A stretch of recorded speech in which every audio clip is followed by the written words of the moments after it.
true story of a podcast who took on all of Texas and almost won. Oh. Okay, so I found 3 different posters for this movie. All of them have very weird taglines. Because this was a movie no one knew how to sell. You can tell by when you look at the 3 posters where you're like, this is 3 attempts at getting it across. I want to let me recite the 3 at-bats. The one unifying element is all of them were like Goldie Hawn picture. Big face, big Goldie, please. We have one undeniable movie star. A Academy Award winning movie star. But the one you're quoting from this one, like, it looks like she's just having a ball. She's on the poster twice. Yes, she's just smiling. Her giant smiling painted face, directly below it, her holding a shotgun. The true story of a girl who took on all of Texas and almost won. Okay. Then there's this one, which is my favorite graphic poster for the That's movie. the poster I think of. I think it's the best. Right. With image. the teddy bear. Right. And her smile in that is a little more demented in a way that it comes closer to representing the film where it's like, this is a woman on edge. The tagline is, a girl with a great following. Every cop in the state was after her. Everybody else was behind her. And then the third poster I found, the tagline is, this true but incredible event happened in Texas in 1969. And it's just big Goldie Hawn shotgun, Goldie Hawn in the SUGARLAND Express. That's definitely not, like, obviously everyone's always made fun of, like, based on a true story being a selling point. But, like, based on a true story is supposed to come after your tagline. Correct. It can't just be like, this happened. And I'm like, okay, what happened? Well, Goldie Hawn? Yeah. And there were cars? Yeah. You won't believe it. She had a gun. It's just funny that the first 2 taglines almost tell this like something about Mary. Like right. the girl who made everyone's after Goldie. Yeah. A whole line of police cops. Like, this is a hard movie to sell, but I can understand how it was weirdly received at the time, especially if you're like expecting just a Goldie Hawn vehicle. I understand, of course, why they were like, let's sell this as a Goldie Hawn vehicle, not as a ensemble piece, which is what it is. As you're saying, Goldie Hawn was an Oscar-winning star. A William Atherton vehicle. We got Atherton. We're going to talk about Atherton. We will. But Goldie is 5 years past her Oscar win. Like, she's like a big star.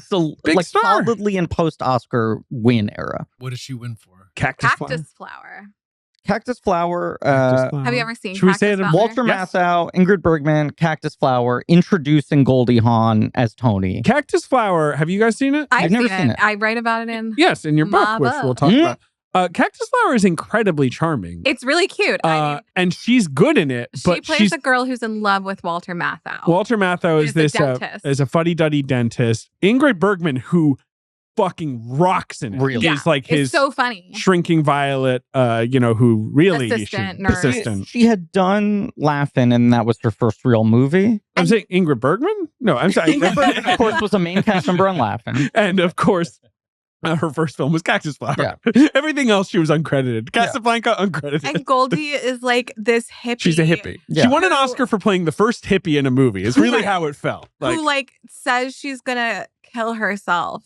So Walter Matthau decides to tell her that he'll marry her, but he has to get divorced from his wife first, but he doesn't have a wife. So then he asks Ingrid Bergman to pretend to be his wife. And then obviously he and Ingrid Bergman fall in love. And then there's this other young hottie who Goldie falls in love with. It is an Americanized, modernized adaptation of a French farce stage play.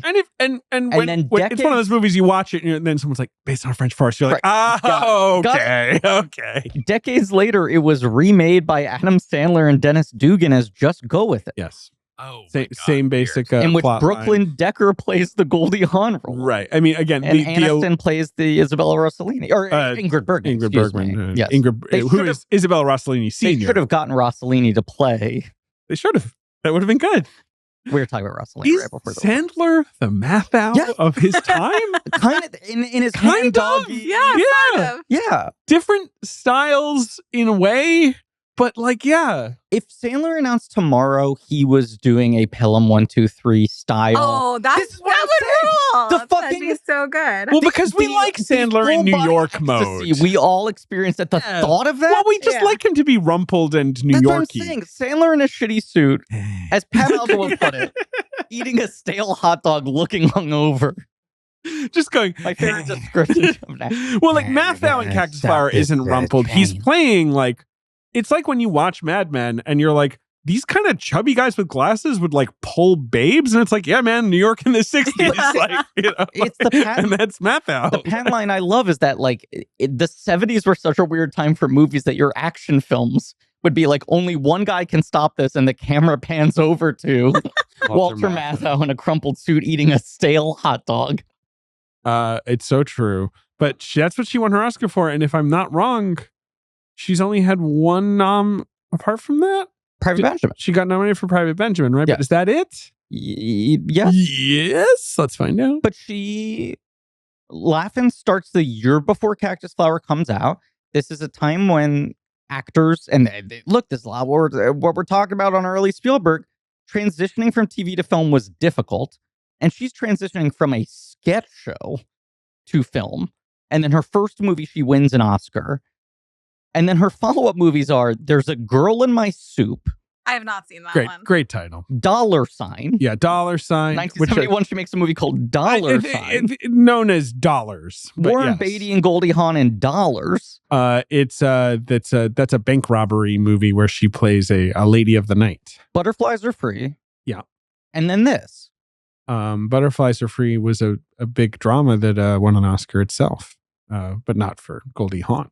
But like she was undeniably a movie star. And yeah, it does feel like in that first couple of years, she hasn't quite figured out how she works as a leading lady yet. Definitely hasn't. And I think it takes her another 5 years. Until Private Benjamin.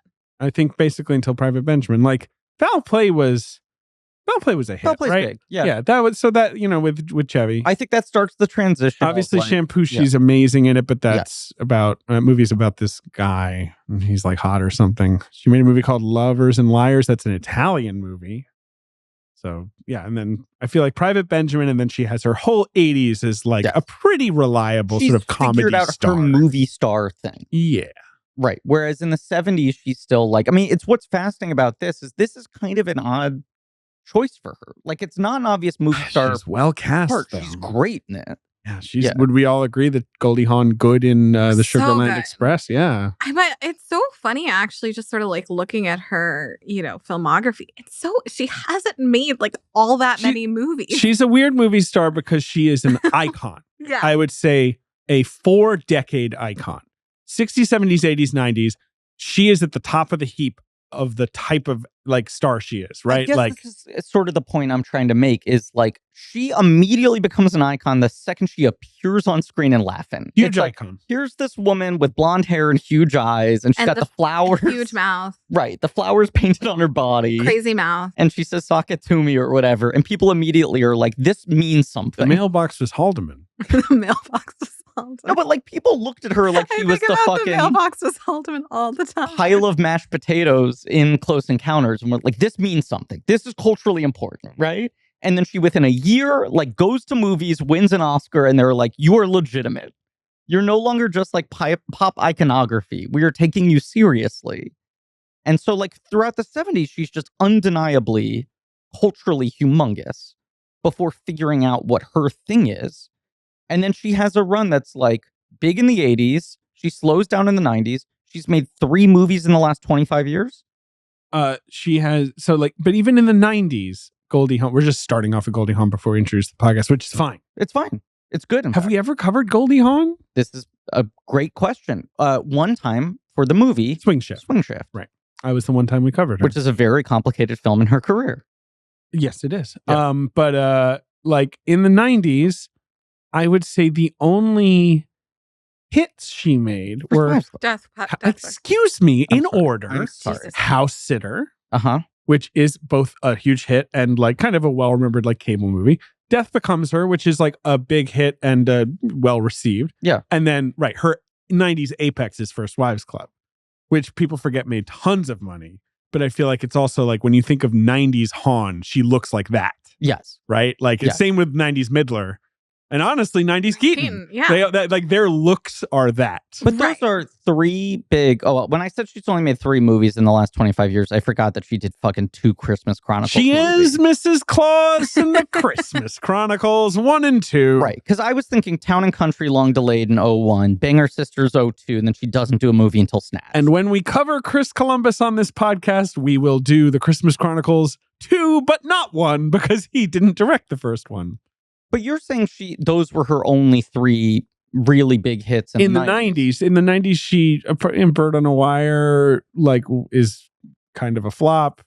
Deceived is forgotten. Yeah. Crisscross is basically forgotten, completely forgotten. Right. Everyone says I love you. It's an ensemble thing. Yeah. And Out of Towners, it's kind of Out of Towners, Town and Country, Banger Sisters. It's kind of like, you know what? Yeah.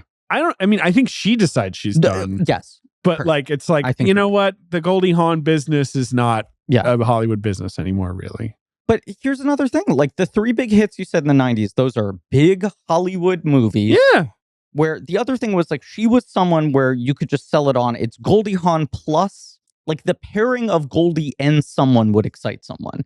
Bird on a Wire is Mel and Goldie is the whole selling point. Yeah, definitely. She did 2 movies with Steve Martin. She did 4 movies with Warren Beatty. It was a lot of Goldie plus someone equals excitement. God bless her having the name Goldie. She really lucked out. It's her birth name. It's a cool name. Goldie. Is Hawn her real last name? Yeah, Goldie Jean Hawn. I mean, she nailed it. She did nail it. Her parents, of course, Laura and Edward, nailed it, I would say. Mm-hmm. Half Jewish. Is that right? Goldie Hawn's half Jewish. Somebody is half too. Esther, Paul Newman's half too. Put them together. That's one fine-looking Jew. Yeah, her mother was Jewish. Her mother was Jewish. Thank you, Griffin. Of course. Esther, the mailbox is Haldeman. I got you with the mailbox is Haldeman, though. It's not your fault. Well, okay. I will say that I do love the 30 Rock Laugh-In parody. And the other one is the fake Goldie's like you're pardoned. Right. Esther, it's not your fault. And I'm not accusing you of mumbling or not pronouncing properly. But when you said half Jewish, this is just the culture, poison culture we live in. I heard it as Hawk Tuah-ish. And I was like, are you accusing Goldie Hawn of being Hawk Tuah-ish? I think you should cut that out. Should Goldie Hawn go on Hawk Tuah? I just need to talk to us. To be honest about also, my sorry, brain. It's Tuah. What? I'm sorry, what? What? It's not Talk Tuah? It's Talk Tuah? Yeah, because she's... Please finish the sentence. Because it's Tuah. She's spitting on the dick. I understand what she was saying on the street. Empire built on the fact that she said it a weird way, that she didn't say it the way that spit on that sense. thing. I think it's Tuah. As someone who saw that TikTok naturally and had the same reaction that apparently millions of Americans did, where I was like, that girl's a firecracker. I love her. And so now we've crowned her queen of media. She definitely said Tuah. She said Tuah. Okay, then I'm wrong. I thought it was Tuah. No, Hawk Tuah. Tuah would be if you were playing it real. If you were doing a realistic performance. The whole reason Hawk Tuah was funny is not because she says Hawk Tuah spin on that thing. That is funny. It's that she then lets out this kind of genuine laugh because she knows she said something silly. Yeah. And you're like, she's not so bad. She should throw out the first pitch at a Mets game. Maybe she should have a podcast. And then by 2025, I'm like, she's Secretary of the Interior? Are we sure? If we're lucky, she only makes it up to Secretary of Interior. No, but look, for our younger listeners, and I say this as if the 3 of us fucking lived through Goldie Hawn's emergence. We did. But I do feel like Goldie Hawn appearing on Laugh-In was similar to the Hawk Tuah girl. I don't think that's true. Not. Immediately shot out of a cannon. Griffin, fuck you. I'm not comparing the work. I'm comparing the cultural impact. I think... I'm just pro Hawk Tuah. People said, what a firecracker. I think she's great. Unless she's done something bad by the time this episode comes out, which is eminently possible. She is endorsed like Viktor Orban at this point. Like, I have no idea what she does on that show. I'm like, you never know with Hawk Tuah. Yeah, has anyone listened to the podcast? I've seen clips from it on TikTok, but they tend to be 30 seconds long. Sure. I've heard that she brings on occasionally hometown friends. I think that's fine. More than occasionally. I think that sounds great. Her grandma's the co-host. Wait, I know that. That sounds good. Her talking to other influencers, that sounds boring. Her just kind of being like, this is my vibe. I think that's what it is. Right. Yeah, great. None of us know what the 3rd most popular podcast in the world is. Yeah. But what I heard is that her friends were people who clearly had never ever spoken into a microphone ever before in their entire lives, Right. and weren't the best at being able to have an engaging conversation. Yeah, that makes We can't all be fucking Hawk Tuah. Like, Producer hands him a mic. They spit on that thing. They don't know what to do with it. They've never been on mic before. They spit on that thing. This is Blank Check with Griffin and David. I'm Griffin. I'm David. It's a podcast about filmographies and not about the Hawk Tuah girl. Look, this episode's out in 2 months. It's not so dated, except she's been a thing for a long time. So I was going to say, this is what I like about talking about the Hawk Tuah girl in episodes we record far in advance. We can't imagine how much bigger she'll be by the time this comes out. It's not like she'll become it's passe. prescient. Right. Yeah. She's the star of Anyone But You too by this point. Anyone but Tuah. Anyone. Fuck. Some Sony executive's arm hair just stood straight hearing that. Tom Rothman just ejaculated Anyone but spontaneously. Tuah. It's like, yeah, that's give that a green light at $82 million. Look, this is a podcast about filmographies. Directors who have massive success early on in their careers and are given a series of blank checks to make whatever crazy passion products they want. Sometimes those checks clear and sometimes they bounce, baby. We're talking about the most successful filmmaker in history, period. Right? I do think it's still basically uncontested. Yes, yeah, no, of course. Is there any dispute of that? No, of course not. He's certainly earned the most money. Yes. Well, does James Cameron have him beat money-wise? Possibly. My guess is no, though, because Spielberg just has so many, more movies. Spielberg's more of a mogul, too. Well, then, and there's that, too. But Cameron, anyway. I feel like, makes most of his money from his good deals making the most successful movies in history. Spielberg also has his fingers in many other pots. He's getting that fucking Universal Studios ticket cut. Sure. Yeah. I'm looking it up. Isn't James Cameron getting Disney? James, I will probably repeat this 8,000 times across this series. When Universal decided to start a theme park, expand past just the backlot tour, the big coup was we get Spielberg to sign on as our chief creative. Oh, so he consultant. gets I just believe he gets actual- 20% As a director, of ticket sales across all parks in perpetuity. just director. Yep. Spielberg has Cameron beat by $2 billion. Oh, that's a lot of Wild. money. Again, look, he's got He's made three many more times the movies. Right. Yes. But yeah, he's got him beat. We're talking about the first half of Steven Spielberg's career in a series we're calling Podrastic Cast. And today we are talking about his first What? Sorry. Podrastic Cast. That's Spit gonna on that sound thing. better the more you say it. Yeah, exactly. Okay. We should get Haley Welch to say it. She'd probably know how to make it sound good. Podrastic Chaos. I mean, I'm laughing already. I love it. Today we're talking about Steven Spielberg's first intentional feature film, theatrical film. Yes.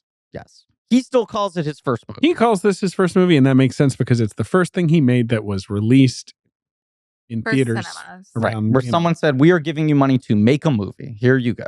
It's called the SUGARLAND EXPRESS. And our guest today, joining us, Blank Check's own little firecracker, Esther Zuckerman. I wear that badge proudly. Like Chuck's little firecracker. Esther, you write about Goldie Hawn in your book? Yeah. It's You have a new book coming out. I have a new book coming out. It will be out by the time this episode airs. Mhm. Airs is the right word. Drops. Yes, it is about rom-coms. I write about Cactus Flower a little bit. It's funny. I write also about Goldie in the context of her daughter, Kate Hudson, Who? you never heard of her. Actually, it's something really fun. It's not really funny. Whatever. I was at brunch the other day at a local restaurant, and there was a girl trying to explain to her boyfriend, Goldie Hawn, she's Kate Hudson's mother. And he was like, I don't know who those people are, and I don't care. Either one. I'm not sure. He just seemed so stop talking to me. Wild. And I'm Yeah. not sure what brought it up, though. I think it might have been the fact that all of the Hawn Hudson family is doing a Skims holiday ad campaign, though not Kurt and not Wyatt. Oh, you're kidding. They didn't want to jump in on that one. But Doesn't Oliver have Oliver the is in it. fifth most Oliver's in popular it. podcast in the world? Who? Anyway, Oliver Hudson. of course. fuck is that? Kate's brother. Never heard of this motherfucker. He has a podcast called like "I'm a Brother" or something. Shut and the they fuck up. signed a deal with the U.S. government for $5 trillion. I swear to you, the Agency of Global Commerce has signed it to broadcast this in people's brains. Promo.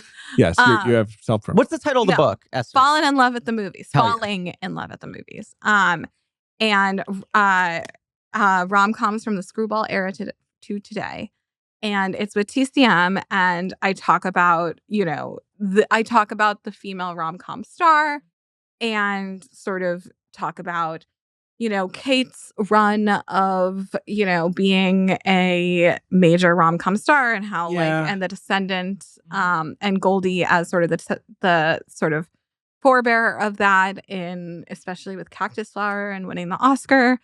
There is an argument for, and I wonder if this is the argument you're making, that Kate was sort of the last person who got to pursue a conventional rom-com movie star career at a high level.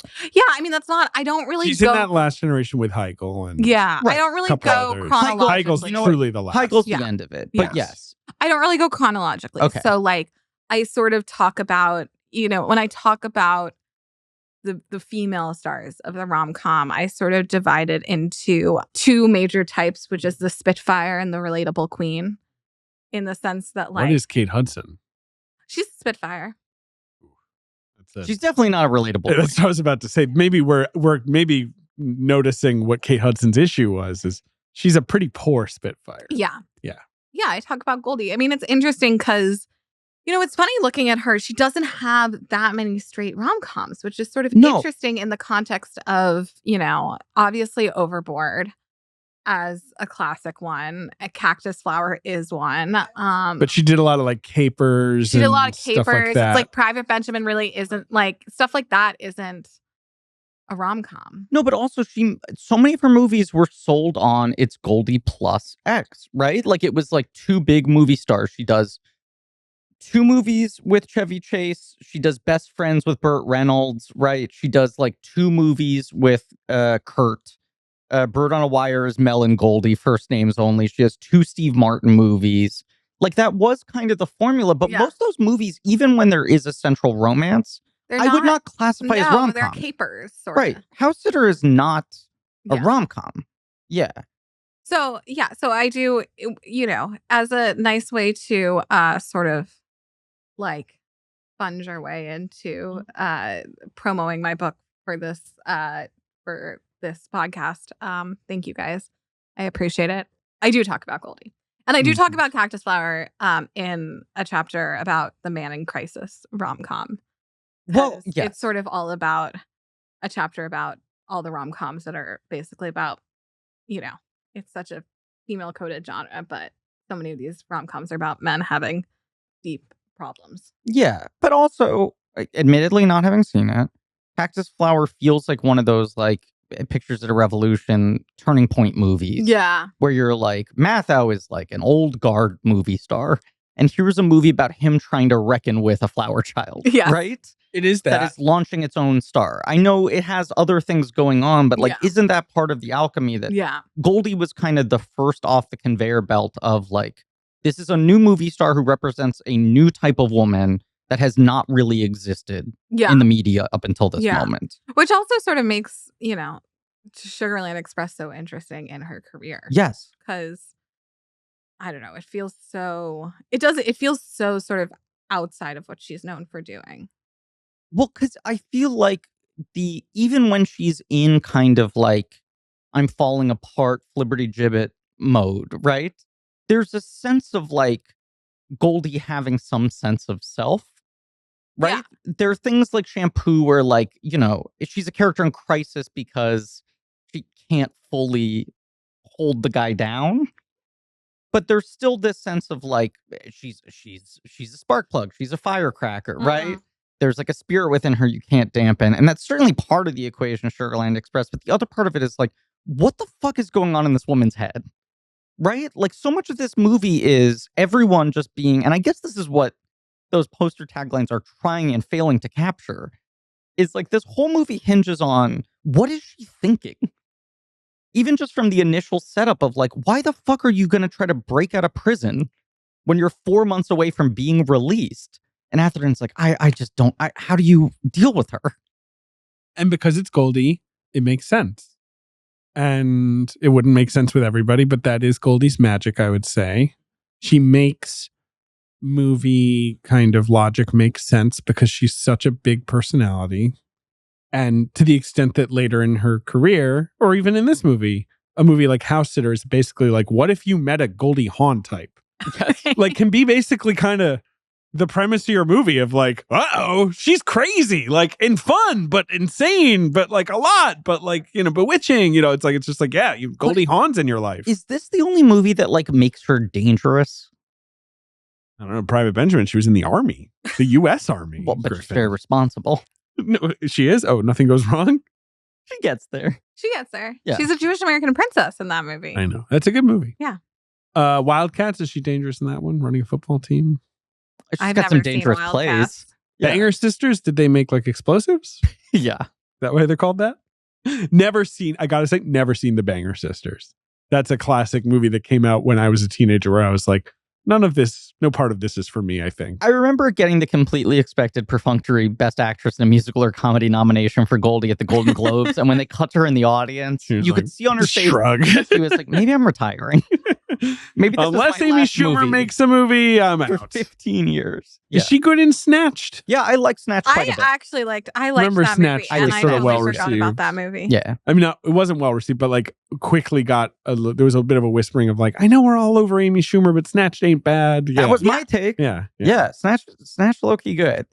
And felt like one of those things of like, oh, here's one of the few like major kind of eternal movie stars where her coming out of retirement is going to be a big deal. And it wasn't. No. Yeah, where it's like, we got Goldie, and audiences are like, who? Because even compared to like 10 years before that, when Jane Fonda does Monster-in-Law, it did feel like the press was like, Oh, that was huge. this is important. Yeah, it's Yeah. like she's been retired for 15 years, shackled to Ted Turner's bed. And now she's free to be in this, like, 5 out of 10 movie. Right, but made a ton of money. Did. Yeah, people saw it. People Right. showed up. Yeah. I mean, Snatch made some money. Snatch did not do very well. How did Snatch do? You know what I think a big problem with it was? Oh, it made 45 It has a million. terrible Worldwide? title. Domestic. No? Okay, that's not terrible. terrible. I thought it was closer to 30. I feel like it had a better title throughout development, and then they changed it to Snatched at the last minute, and it was like, this was a mistake. Yeah, if you change the title, okay, but so what was the original title? It had the working. No, it had a Mother bad title. Daughter? Mother daughter. It's Terrible. better than That's better Snatched. than Snatched. Yeah, it's still bad though. It got its ass kicked by King Arthur, Legend of the Sword. Oh, no, it didn't actually beat King Arthur, Legend of the Sword. That's embarrassing for King Arthur. Look, I want to be on topic here. Let me Yes. just say The this. Sugarland Express. It Steven is wild Spielberg. for, this is a movie where Goldie is minted as a star, but has not quite figured out her thing yet. Spielberg is getting his first real shot at making a movie. Then both of them go on to have wild success over the next couple of decades. They never work together again No. in any No. capacity. I wondered about this. Yeah. It Why just- did they never work together? I've sensed no ill will. He speaks very highly of her. You have to imagine they're constantly like overlapping same in Hollywood. parties. Right. And it's just funny that they never did anything together ever again. And it's almost as funny as when you remind people that Steven Spielberg's first movie was a William Atherton co-hander, Yeah, a he's there. two-hander. Like, it just doesn't feel like, wait, Dickless from Ghostbusters at one point was Steven Spielberg's leading man? Atherton also never worked with Spielberg And again. you would think he'd pop up and like You'd think some Spielberg could the use him. FBI guy, I will say respectfully, I feel like Atherton has a reputation for being very difficult. Oh, interesting. And I really? feel like, who knows if JJ gets into this in the dossier. yeah, we'll see. But I think there was a bit of a narrative that he kind of blew his leading man shot after this movie. And then when he comes back in the 80s as like It's like a Dickless villain. stiff ass, that Right. was sort of Like, a okay, necessary that's your lane. Yeah, rebrand. yeah, yeah. He came back a little humbled.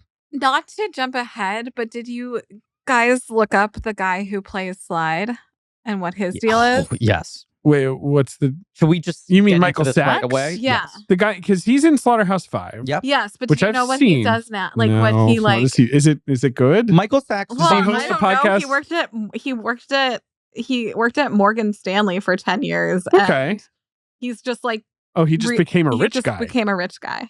Oh, interesting. Yeah. Michael Sachs did 9 movies in total. Right. 2 of them TV movies. Slaughterhouse-Five, Sugarland Express, The Private Files of J. Edgar Hoover, Hanover Street, Amityville Horror, Split Image. His final film in 1984 is The House of God. It's kind of crazy that he was the star of Slaughterhouse-Five, which is not, people don't remember that movie now, but it was a big movie, George Roy Hill movie, and he was the out of nowhere Billy Pilgrim. And then, he does this. He's pretty good in this. He's got the right look.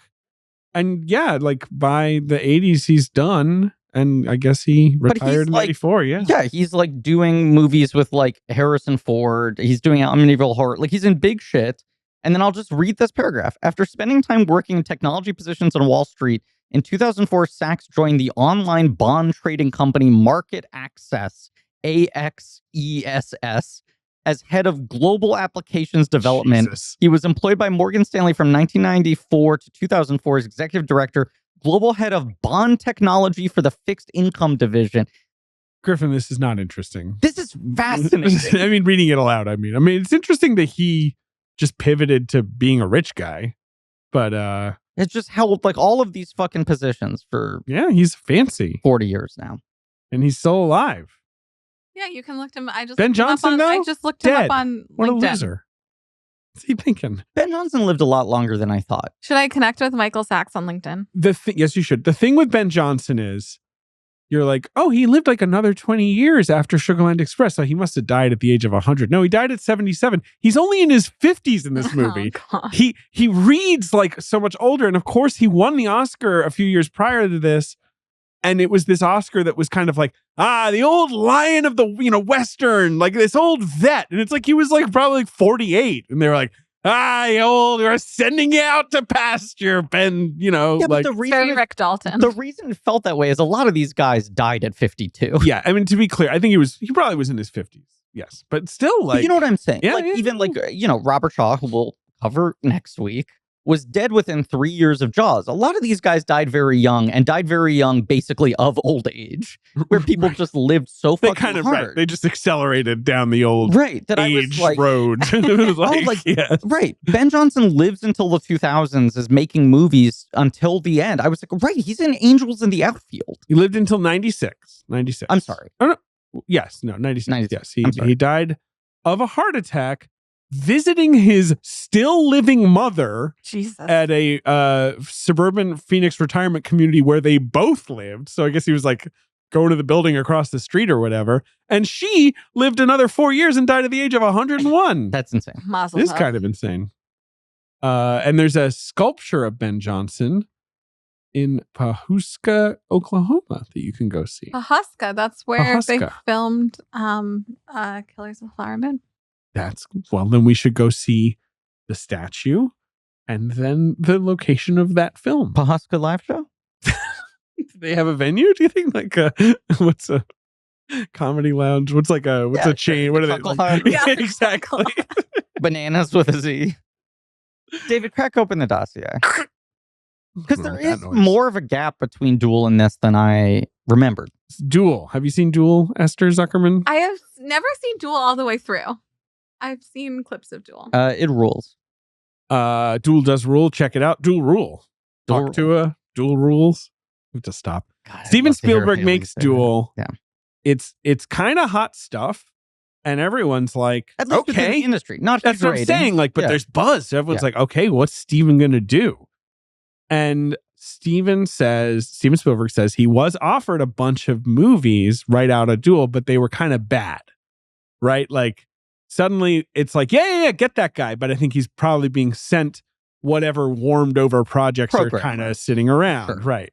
So instead, he does 2 more TV movies, which I think we're planning on discussing on our Patreon. Yes. Something Evil and Savage. Savage. Yeah. Right. And, he basically, so Something Evil was for CBS. Universal let him out of his contract to do it because they had nothing for him to do. And then Savage, which has Martin Landau, was a true, like, he says the only real time that Universal was like, you have to do this, literally. Like, you owe us something. Exactly. Yeah. Have not seen Savage. Have you seen Savage? No, we'll watch it. And then we'll excited watch to them see and we'll talk about them on Patreon. Landau mugging it up in that one.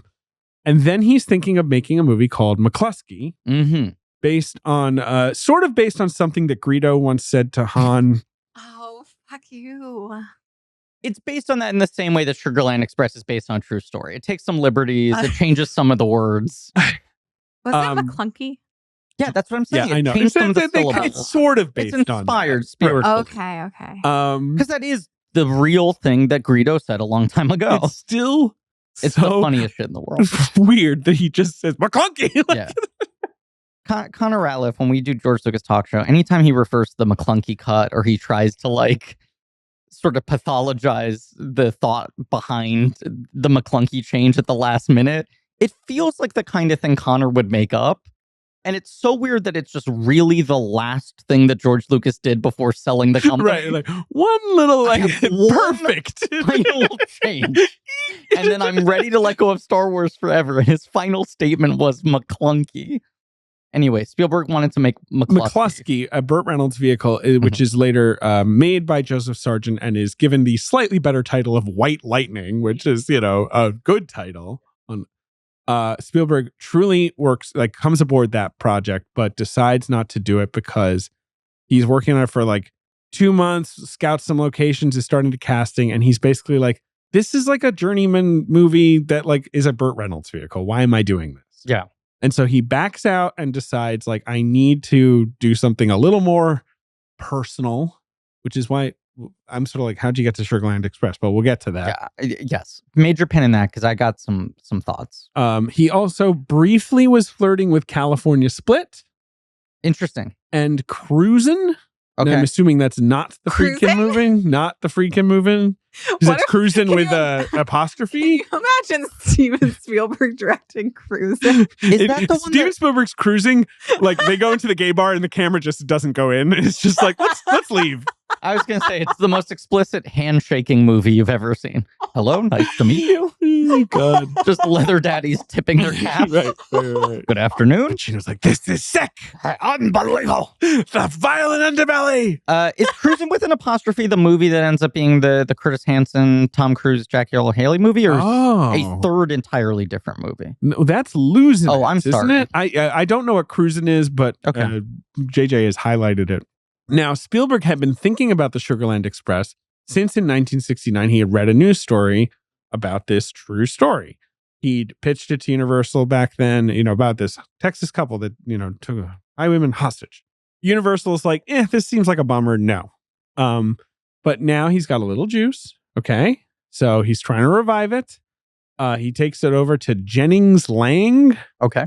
Who pairs him with these screenwriters, Hal Barwood and Matthew Robbins, who have a credit on the movie, right? Along with Spielberg. Yeah. Yeah. And Robbins becomes a major collaborator. I mean, he's in the Spielberg Amblin ecosystem. He's working with Lucas a lot over the next couple decades. He's a major recurring figure. He wrote, even recently, he wrote the screen story for Guillermo del Toro's Pinocchio. Yeah. He wrote Batteries Not Included. Right. Yeah. Anyway, so they have a title, Carte Blanche. Oh, interesting. French for blank check. He knew. They wrote a script in like 13 days and Universal thinks about it but puts in a turnaround, but then they revive it. And for whatever reason, Hollywood, crazy business, I guess. They respect Steven enough to be like, okay, let's fucking do it. Do you have any sources on that? Can you cite? Hollywood's just a crazy old town. Yeah. It's hard for me to believe that. Uh-huh. Spielberg says he likes the kind of media circus part of it, right? It's not just that he's interested in this couple.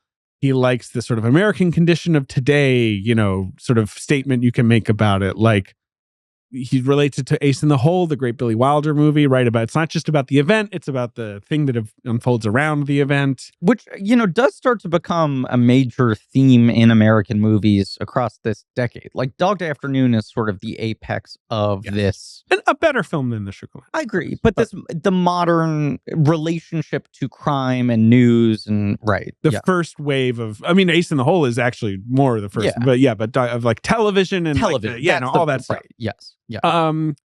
Sugarland Express becomes the title. I don't know. It's a good title. It is a good title, but it doesn't really tell you anything about what you're in for. No, but it's kind of like It's a catchy title. It's the Peter Bogdanovich Paper Moon story, where he's just like, that just sounds good. It does sound good. And he reaches out to Orson Welles and he's like, what do you think of Paper Moon? And he's like, the title's so good, you don't even need to make the picture. Like, Sugarland Express doesn't tell you anything about the movie, but it is just kind of a fun set of words. Universal is basically like, we will do this, but you need a star. And so that's how Goldie Hawn comes aboard. He has 2 recent Academy Award winners in this movie. Who's the other? Ben Johnson. Oh, Ben Johnson, you're right, of course. Had just 1971, right? Yeah. Spielberg has acknowledged later on that casting Goldie Hawn was risky because you do kind of expect a Goldie Hawn picture, and this isn't that, right? But also, the ending of this movie is sad. Like, this is a downbeat, experience. It's not a Goldie Hawn picture in that way. To our point, she has not quite figured out what a Goldie Hawn picture is yet. True. So, like, you're playing with sort of like weird elements. But I do think that the Goldie Hawn idea is still the girl from Laughing. Absolutely. She's just going to be wearing a little mini skirt and doing a little dance. This is what's interesting about it. And, you can listen to our Swing Shift episode. Come on, Liz. It's the 90s. That is maybe the greatest line delivery in that episode. Is incredible. It is incredible. It's the perfect episode. It is my favorite episode of 30 Rock, probably. Never follow a hippie to a second location. Never follow a hippie to a second location. It's just unbelievable. To me, that's the epitome of what I think 30 Rock is about, especially in the early seasons, which is about Liz, the allure of Jack Donaghy to Liz, right? Of like, no, I don't want to be like you, but also this era of politics and thought kind of is like, I have to stop worrying about being radical and just make money. Like, and Jack Donaghy is the devil on her shoulder being like, yes, big office, be mean. It's the heart of the show, which is the heart of the show. Tina Fey's relationship to Lorne Michaels. 100%. Her alternating confusion, revulsion, admiration. Attraction, like not romantic attraction, but just like to that lifestyle. And like the most good 30 Rock episodes end with her going to his office and him being like, well, Lemon. And she's like, yeah, I don't. And he's like, and you're like, this rocks. It's the best. My favorite running thing on 30 Rock is when they get angry by people suggesting there's maybe sexual chemistry between them. Right. That's like never. Right. The show is like, fuck you. That's also the episode where Jack Donaghy says Schifferobe. Oh, okay. When he does the entire group therapy with Tracy Morgan playing like 16 characters. Like, right. Yes. But that's not the Lemon, it's 5 p.m. What am I, a farmer? No, that's in season 1. That's early. That's that episode. That is in. Is that Black Tie? No, that's in Tracy Does Conan. That's really early. Yeah. That episode's good. That's just. I rewatched it like 2 years ago. And now I want to just watch it all again. Solid gold. Here's what I was gonna say. 10 years later, she does Swing Shift. We covered Swing Shift many years ago on the podcast, right? Swing Shift is a movie where this calamitous production, birth, post-production battle, that's basically because Goldie won't let go of what a Goldie Hawn movie is in her head. That she could not accept a movie being a piece of a Jonathan Demme movie and was like, my persona is this, Kurt and I have this chemistry, this and that, right? It's interesting that Goldie Hawn represented a very clear thing at this point, but hadn't figured out how to successfully build a movie around it. So she seems more open to just being an instrument for Spielberg. And she's a very good one, but an expensive one, Griffin, because she had a deal with Universal, so they could get her, but she costs $300,000. The movie's budget is about $2 million. So like she's a big ticket. To a fourth of the budget. But she says recently she said this. I guess it was the 1/5 of the budget. Whatever, but she says it was the most beautiful time. I love Spielberg. I was amazed that this young man I worked with so many years ago went on to make all these movies. I love you, Steven. That's her take. William Atherton, Spielberg says, and I do like this take from him. He says, very soft-spoken, but with wild eyes. You could easily misunderstand him, like looking through a pair of binoculars. Interesting. You know what I mean? It's sort of like, I wanted to cast someone who maybe looked crazy, but not in like an obvious way. Atherton. Like, yeah. Atherton. And then he says he cast Michael Sachs because he looked like Atherton and he wanted them to resemble each other. Like he wanted them to be two sides of the coin, right? Like kind of straight-laced and crazy. It is funny, but it can be distracting sometimes because they kind of look alike. Really alike. Yes. It's just funny that Atherton's thing at this time is this guy insane? And then it just within a decade becomes like this fucking suit is here to ruin your party. Right. It's just like, yes. settled. The second he walks on screen, you're like, get him out of here.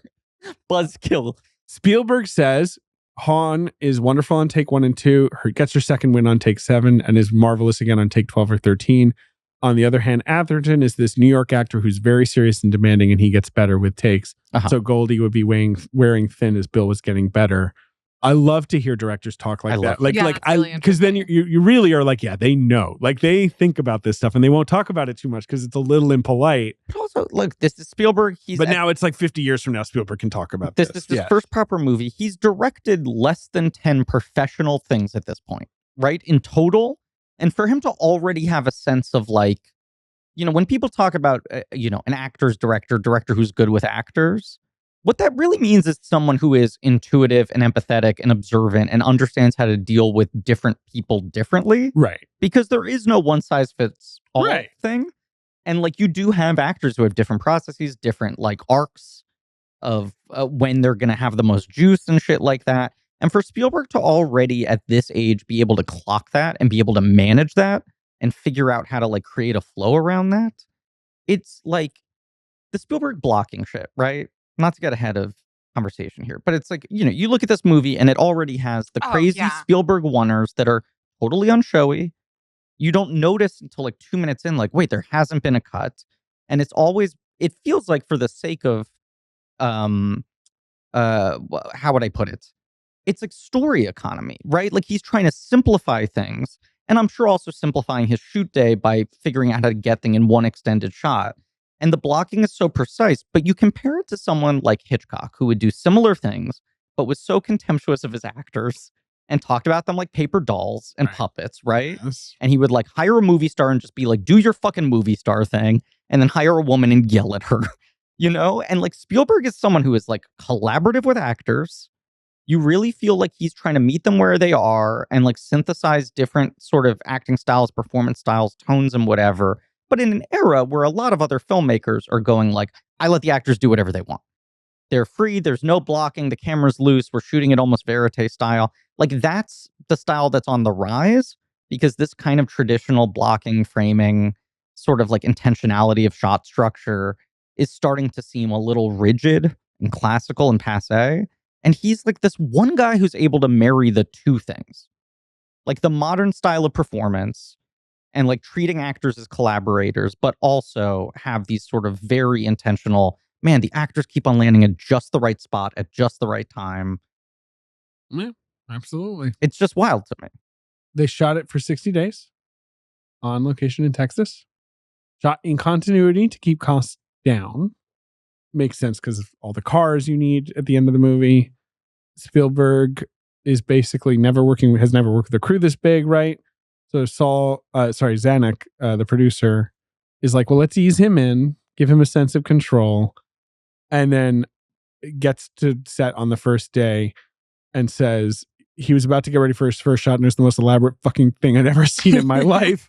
All in one shots, camera going and stopping, people going in and out, and he had such confidence in the way he was handling it, and I was kind of like, oh, I don't think I need to like, warm this kid up. Like, he'll be fine. But also, this movie, he's already working with Vilmos Zsigmond, John Williams, and Verna Fields. Yes. And Vilmos Zsigmond had just done McCabe and fucking Long Goodbye, right? Like, he it's not like he's some amateur they picked up off the heat. He's already like really hot stuff. Right. This Spielberg Altman overlap, I keep finding fascinating. Right, because Williams had done close they were at this point in time for very different filmmakers. Yeah. And Spielberg had loved McCabe, which is, he says, this is his favorite film that Zsigmond ever shot, and Images, and he loved Deliverance, and he loved The Long Goodbye, and he said, I'd heard about this crazy Hungarian who lights with 6-foot candles and would try anything, so I sent him the script, and he loved it. And I said I wanted to shoot this whole picture in the rain with windshield wipers going, and he was like, let's do it, bro. They only work again on Close Encounters, also a good-looking movie, though. I think a pretty terrific-looking film. I think 2 of the 3 best-looking things he ever shot. Yeah. Along with the pilot for the Mindy Project. That's his final credit. She's so funny. I don't know what he sounds like. How can she balance her work with her dating life? I think 3 of the guys here need to sort of be cycled out for other guys. Remember how Mindy Project would be like, that guy's fired, this guy's in, over and over again. 2 new guys. Maybe too much character. too much Ike Barinholtz. Yeah. Lots of, oh, you want less? Okay. We can have less. Yeah. I just believe that was straight up his last thing he ever shot. Wow. Yeah. Spielberg says he's an interesting man. You employ his great camera eye, but for gratis, you get his thoughts as well. He's opinionated, and sometimes he'll conflict with your own ideas, but he's enough of a professional to do immediately any way you wish. But Spielberg likes that. Like, for how much this guy has, like, a vision, he's not someone coming in being like, it's all in my head and all of you need to do what I'm telling you to do. They get along really well. It's almost weird that they didn't make more movies together because they do talk about each other both so positively. And Zsigmond's like, he's the most talented filmmaker I ever worked with. And this movie looks incredible and has like a kind of surprising look. Like there is a kind of muted quality to it. Yeah. It always feels like it's like sunset or like, early morning, like, the way the light the brightest is. daylight scenes are still, something's a little like shadowy and sort of sad about them. It's using this new Panaflex camera. I think this was the first feature film to ever. use it. Yes. And so it can do these big pans, I think like 360 degree pans. So they can like move around the car really easily. And another person he collaborates with for the first time is John Williams. Who worked with someone else on the score, right? There's a guy in the Toots. Yes, Toots was the main harmonica player. What's his name? Let me pull it up. Who isn't Toots? I clocked Toots. Yeah. Hawk Tuah? You're okay. Well, 10 comedy points. Ben like that, or is mad at me. No, one or the other. I'm mad at you. I looked up Toots Sugarland and I got Toots Thielemans, a Belgian jazz musician who is known for playing the chromatic harmonica. Also known for his whistling skills. I don't know if he'll listen, but he does the harmonica on Sesame Street. Toots? Oh, wow, what a fucking legend. Holy shit. Is Toots still with us? I do think Jordan Hoffman probably is deeply aware of who Toots is. Well, I'm not going to get Jordan Hoffman fucking started on that. I get 18 text messages about Toots before breakfast. Jordan Hoffman has a whole shelf of Toots 75s. Exactly. Toots died in 2016 at the age of 94. He tooted his last toot. Spielberg had really liked, I think we mentioned this on last week's episode, the Mark Rydell film, The Revivers, which had a John Williams score. And he was always like, I want the guy who did the score to do my movie. Like 75 and says 78. It's going. I know Ben was just really shooting some dirty glances at me. Yeah, it was also, but it's fine. William Goldenberg, who scored Duel, thinks he might have been able to sneak in there and beat John Williams to the punch if he'd read the script faster. This may just be William Goldberg sitting there full of regret, being like, why didn't I turn out to be fucking Steven Spielberg's go-to composer or whatever? But he's like, it's all to do with my procrastination. I was the first person he gave the script and I didn't reply, and he probably thought I didn't like it. I don't know, man. I'm going to be citing the John Williams Disney Plus doc a lot in these early episodes because we're recording them close together and I just watched it. But Spielberg says that he saw The Reavers, which is the... Yeah, that's what I said. Right. Oh, I said Revivers. It's The Reavers. There you go. The Mark Rydell movie. Right. Yes. And he said to himself, if I ever get to make a movie, I'm hiring this guy. Right. It was like locked in his mind. And then his career got bigger. By the time he goes to him, obviously he'd won the Fiddler Oscar. He wasn't John Williams legend status, but he was this guy might turn me down. Right. But it seemed very locked in on the idea that this was the guy he wanted to work with. And I think had a notion, the thing he said was that at that point in time, the sort of big classical orchestral score was going out of fashion. And Spielberg wanted it. He wanted an Aaron Copland 80-piece orchestra score. That when he hears the Reaver score and some of those other 60s Williams scores, that he's like, this is the last guy keeping up this old school tradition, and I want to support him, and this is what I want my movies to sound like. And John Williams is like, no. Like, that's not right. We're not doing that for this. We're going to do a small string ensemble, and I'm getting Toots. Yeah. This score, I'm not joking. He's like, and harmonica. This score is incredible. It's a great score. It basically was not really in circulation. It just got put out on CD in the year 2024 for the 50th anniversary. But outside of like times he's performed the main theme as part of like concerts, it's never been like... And that's when people like really go get a hot dog, right? If you're at the fucking Boston Pops or whatever. But I think it's like quiet. No, I think it's a lovely score. I'm just saying if you're there to see John Williams do all his shit. It's the one you don't recognize. He's like, and now the Sugarland Express. And you're like, I'm going to make an express stop at the bathroom. It's a... Browntown Express. It's Ew. I'm sorry. You set me up. This music's making me need a poop. He's playing the brown note. Toots knows the brown note. I mean, I'm sorry. going we've to the ruined this bathroom is a episode. major plot point in this movie. That's true. Well, if it's something you always think about with car movies, where you're like, when's anyone peeing? Or And they make it very explicit that it's like she's going to need to go, but then she doesn't go. This is one of the only movies with like basically a porta potty heist. yeah, I mean, we gotta go. I just think this score sounds like nothing else in the rest of John Williams' entire career, right? It's a total one of one. It is fascinating that this is what starts their relationship, and that what starts their relationship is Spielberg being like, I want you to do the John Williams thing. And he immediately pushes back and is like, hear me out, right? And Spielberg talks a lot about that. He would go to John Williams with ideas in the early years, and then John Williams would be like, what if I veer here? You think Jaws is going to sound like this? I'm going to play two notes, right? You want sweeping orchestra? I'm going to bring in Toots, whatever it is. And Spielberg is like, at this point, he has this line that's very touching in the doc where he's like, anytime I'm making a movie, the thing that keeps me going is like, oh man, at some point at the other end of this, John's gonna be like showing me the first thing. I get to hear John's first ideas, Right. and I have no idea what they're going to be, and I've never been disappointed by them. And there's some amount of conversation, but I love seeing his first instinct without me giving him any guidance and me not giving him temp or anything like that. And then in that same documentary, they cut to Lucas, and he goes, you know, a lot of people, you work with them, and they go, well, I have this idea. And you go, no, that's not what I want. And they push back, and you get into a fight. And John's never fought me on anything. He's a real prince. And you're like, God, what an interesting comparison point for these two guys, where Lucas is like, and first of all, I'm like, what other fucking composers were you working? You worked Like, with so few other composers in your life, but he's like, these uppity guys who are giving you ideas, right? And Spielberg's like, I like that John Williams like zags, and that our relationship was formed on him zagging right off the bat. I also just truly wonder how much, like George Lucas is informing the music of Star Wars, which is so clearly like John Williams is like ongoing opus, right? That like every time there's a sequel, he's like, I actually have something new, like, you know, every time. Yeah. There's a part where he's like, you know, some of the stuff John gave me, it wasn't right, and I had to explain to him how the mood was wrong. And they play the Luke to Sunset moment with his original track. And Toots is going crazy.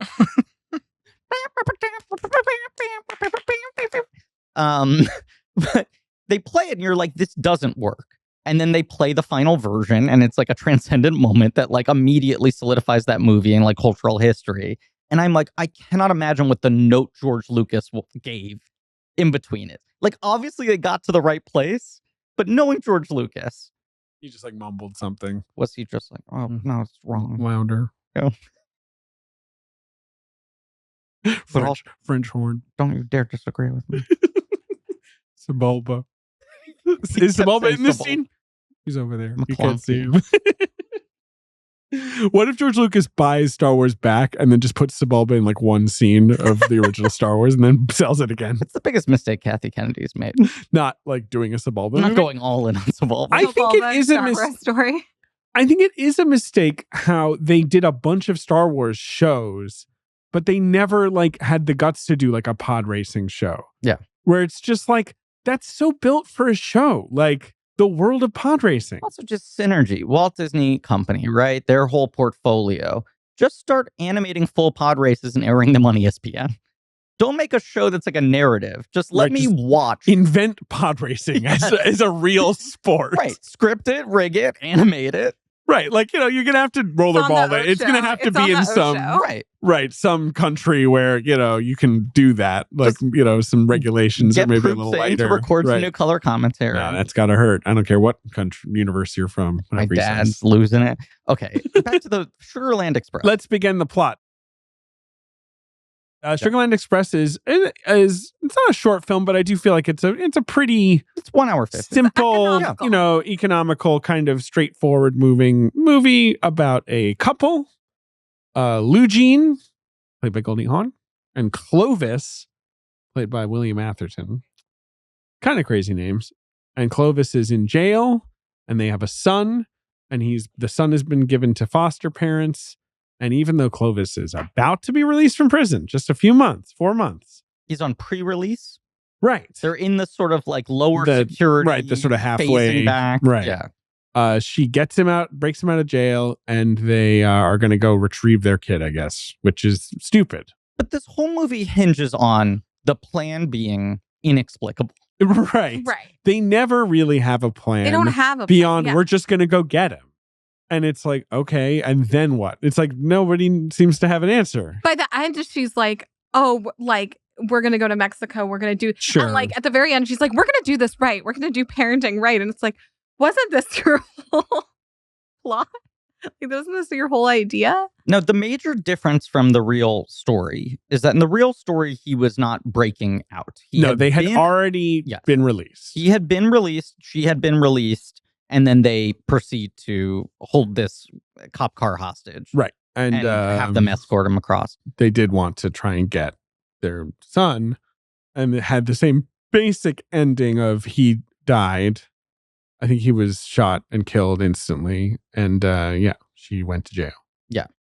It is very fascinating to think about this and Badlands coming out in successive years. Badlands is 1973. Is that? Yes, it is. Yes, they feel like amazing movie, an incredible film, a similarly striking debut film from a better film. I'll say it. I love Badlands. I do as well. But they do feel like twinned movies in a weird way. Badlands is obviously like a period piece, but they both have this sort of like what is up with the youth vibe, this sense of rebellion, where Badlands also hinges on like, why are they killing people? Right. And it's like, it's never really clear. They never like become malicious. You know, there is one death that sort of makes sense in terms of them trying to secure their freedom. And then you're like, why are they making this situation worse for themselves? But it is this sort of just like young in love, feeling some sort of like conflict with the culture around you and the old institutions and being like, we want to just do shit our way. Badlands actually is 74. It's actually released pretty much at the exact same time. It's a 73 movie on like, because it was at the New York Film Festival, but it was actually pretty much released like the same week as this movie. So you could basically see them around the same time. But I will say one thing about, you know, the parenthood aspect of Sugarland Express is really interesting, and also like interesting in the context of like the whole Spielberg deal. Yes. With parents, in the sense that like, obviously they are not primed to be good parents, but the sense of like flawed people wanting to care for this child feels like sort of justifies their wrongheadedness in a way. Like they have this love for this kid, which obviously we never see in practice, but there's a sense that like, yeah, she'd do anything for her kid, even though she obviously messed up in the past. I mean, my read on why they make the change that he is escaping, right? That he is on the run before he's finished serving his time. Not just, obviously, it adds some greater movie stakes, but also it's like, from that decision, you're immediately like, well, I understand why they lost custody of the child, right? You know what I'm saying? Like, beyond just the fact that obviously both of them went to jail. Yeah. There is just the feeling of like watching this thought process or lack of thought play out of like one bathroom conversation turning into like, you're going to put on sunglasses. We're going to get someone to drive us. We're going to go pick up our kid. You're like, this is not going to work. This is so poorly thought through. You can't even really explain this. Why the sudden immediacy? And like, yes, if you wait 4 months and then you calmly go to the foster home or you go to whatever government office and you plead your case, you're going to have a better chance of getting that kid back than like holding someone hostage, getting them to drive you to the door, and then like negotiating with Ben Johnson and being like, and we want our kid back. But it also adds to this, you know, even though there are no stakes no stakes is the wrong word. Even though like there's no reason that they have to be acting so quickly. And erratic. Like her, and erratically, her desperation to get her child also, I think, like endears you to her a little bit, because it's like, you know, this sense of, well, I fucked up, but all I want to do is be with my kid, even though she's going about it in like the worst possible way. Well, and Badlands has the same thing where in both cases, the couples feel like they're kind of just overgrown children. Yeah. Like they just don't know how to be grown-ups. In Badlands, Sheen is just sort of this agent of chaos, right? Like he's just like doing, and Sissy Spacek's kind of along for the ride. But he's an agent of chaos in like a in a very disaffected way, where he's just like a boy lighting shit on fire. Right. And then in this, Hawn is the driver of everything, and Atherton is kind of like, yeah, I don't know, like he's the one along for the ride. Well, and she's the one thing she is fully empowered of is knowing how to use her charms to get people to do what she wants, but it's not in some obvious like seductress, feminine, wiles way. It's more just like, well, she's Goldie Hawn. She has movie star energy. She's cute. She's cute. She's compelling. Cute. People just are kind of taken by whatever she's saying. Yeah. So they initially just hitch a ride. They just hitchhike. But then they get stopped. Parents. But then they get stopped by Maxwell Side, the patrolman, played by Michael Sachs of JP Morgan fame. A man who I'm sure has done great things behind the scenes. And so they hold him hostage, and have him drive them. But it is the most chill hostage situation. Yeah, it's nice. They sort of become friends. Right. This is not a thing where they're basically just like training a gun at him on all times. At a certain point, they're basically just all hanging out together. Well, I don't think he really views them as dangerous. But he also is just immediately kind of like, what are you doing? Well, there's also the really good sort of establishing like moment with him with the sort of drunk guy in his car before he pulls them over, where you're sort of like, this guy's sort of like whatever with the people in his car. Like he's sort of tolerant of them and their weirdness in a nice way, which I think sort of sets up the fact that he's going to be like, yeah, okay, guys, like, let's just deal with this and move along. So Sims and I were kind of teeing this up at the end of our dual episode, that this movie, much like the score is in John Williams' filmography, a total like one of one outlier, there's no other Spielberg movie like this. And we were like, what tone is even close to this in one of his movies? And I do think like tonally, Catch Me If You Can has like a similar vibe. Yeah. Melancholy too, like the same kind of like light drama vibe. And almost a similar kind of look, like color palette and shit. But Catch Me If You Can is more self-conscious, obviously, because it's doing a period thing. And it's him kind of doing a bit of an epic, like a weird kind of epic on its own odd way. But it's the same kind of vibe of like, you're like, I'm having fun, but I have a feeling this won't end well. Now, Catch Me If You Can sort of has a happy-ish ending. Yes. But it's not like he gets away with it ending. It's kind of a... But the thing he truly never comes close to doing again in his filmography is this being a hangout movie.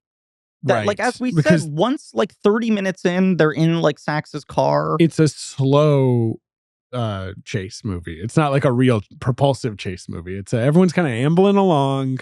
This is entertainment. Entertainment? This is what I'm kind of locking into, right? Amblin in this do not feel insincere to me. Griffin is, of course, referring to the short film that he made in the 60s, Spielberg made in the 60s, about a couple hippies hitchhiking. Yes.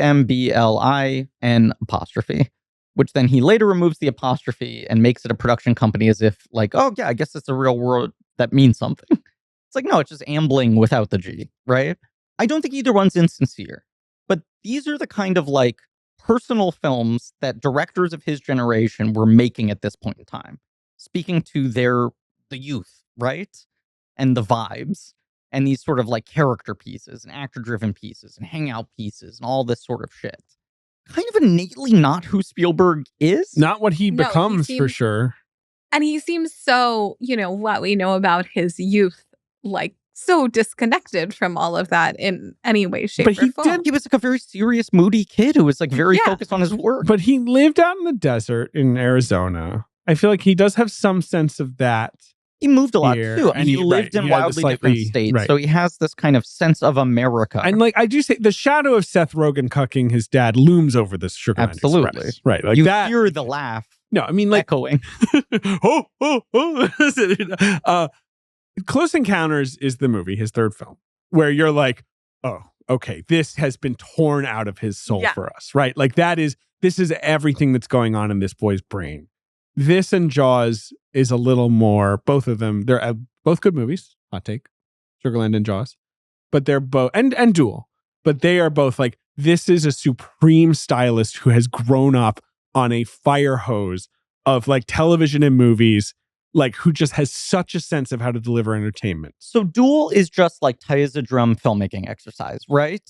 And then this is like character Loose, piece, hangout, charm. The magic of Jaws, but still like quietly flashy. But and I also think, I don't know, but I do think it gets at something that like has preoccupied him for like his whole career, which is like the sense of how flawed people sort of sacrifice for their children. Yes. I mean, let's get back to that because there's a lot more to unpack in that, right? But I think like Jaws is fascinating because it's basically combining everything he figured out on Duel and Sugarland into one movie. Sure. Which then becomes the alchemy of, oh, can he make like thrill ride entertainment that also has this level of characterization, specificity, performance, charm, wit, empathy, what have you, right? But Jaws does feel in a way more personal than this movie does. In a certain way, it feels more reflective of his psyche, whereas this movie feels like what you said, a story he remembers hearing on the news and being kind of compelled by, which is also how Malick talks about the Badlands. Which is like the Badlands. Badlands coming about was him being like, that's so weird that these two kids just killed a bunch of people. What were they thinking, right? That he's sort of trying to like psychoanalyze them. But it's also a movie that's kind of about like, I don't know. Right. Yeah, like is the answer. But in the soup of his generation, the movie brats, there's the story that gets repeated a lot where, Cassavetes was a big mentor to Scorsese. And Scorsese invites him to a screening of Boxcar Bertha. And he's like, what do you think? And Cassavetes is like, what the fuck are you doing? And Cassavetes is basically like, you're wasting your life. And he's like, you thought it's that bad? He's like, it's not bad. It's just whatever. Like, this isn't what you became a filmmaker to make. This is you trying to like make strategic career moves, pay your dues, whatever it is. Like, make the movie you'd be willing to die for. And that conversation motivates him to make Mean Streets. To basically sit down and be like, what's the movie only I can make? And Cassavetes saw that and he was like, F, I hate this. Yeah, total F, right? But there was this feeling, a lot of these guys, it's like, you're paying your dues in the cornman fields, right? De Palma's like basically coming out of experimental theater, Greetings, Hi Mom rule, but are like fairly inaccessible movies. And then he figures out like thrillers, right? Lucas is making a THX and people are like, make something about people, right? And he's like, I'll try. Right. But like, I know American Graffiti, but he's that's my point. Like, American Graffiti is the movie that comes out of like Coppola shaking Lucas the way that Cassavetes shaked Scorsese, right? Shook Scorsese. Like, make the thing that only you can make. Like, what's your story? And Spielberg, like, doesn't know how to tell his story directly. He starts making these entertainments that are unbelievably personal and emotional because he knows how to tell it through refraction. But this feels like a distant movie that has all of his themes in it, made very warmly. Yeah. I mean, the refraction thing, like, I'm sure it's like impossible not to talk about like the Fabelmans now, like talking about him. But like, yeah, the only way he can look at his life is to watch. The only way he can watch his parents' divorce is to take out a camera. And I do think that, yeah, that he finds, even though this film has the sort of, yes, impetus of like, oh, I heard this on the radio and I think it's interesting. I think he finds this really sort of this really personal story, which is ultimately what makes it so tragic, by the end, is that you do start to feel for how much they care, and especially how much Lugene cares, despite her wrongheadedness. Well, he also, like, not to psychoanalyze him too much, right? But like, this feeling of kind of what you were saying of like his relationship to his parents for so long. And what he talks about, I think, at this point in his life, he was sort of like, I could not imagine being a parent, right? And that's reflected in shit like Close Encounters. He watches that today and he's just like, I would never do that today as a filmmaker, because if you have a child, you could never imagine doing that in a certain way, right? And I think a lot of that is like the kind of thing a lot of people go through in their 20s where they start to take the toll of the way in which their parents fucked them up. And there's like an anger that then goes to like, the worst part of this is they actually were trying their best. I can't really villainize them. Yeah. Which is sort of the stance this movie has of like, it is so commendable they are willing to put everything on the line for the sake of their child. And yet everything they're doing is wrong and is actually just going to fuck up their ability to have a relationship with their child. Yeah, it really fucks up Atherton's ability. I'd say Majorly. 'Cause He gets he shot with a dies. gun. he's in yeah, a pretty exactly. bad position 'Cause he's as a father by the end of this movie.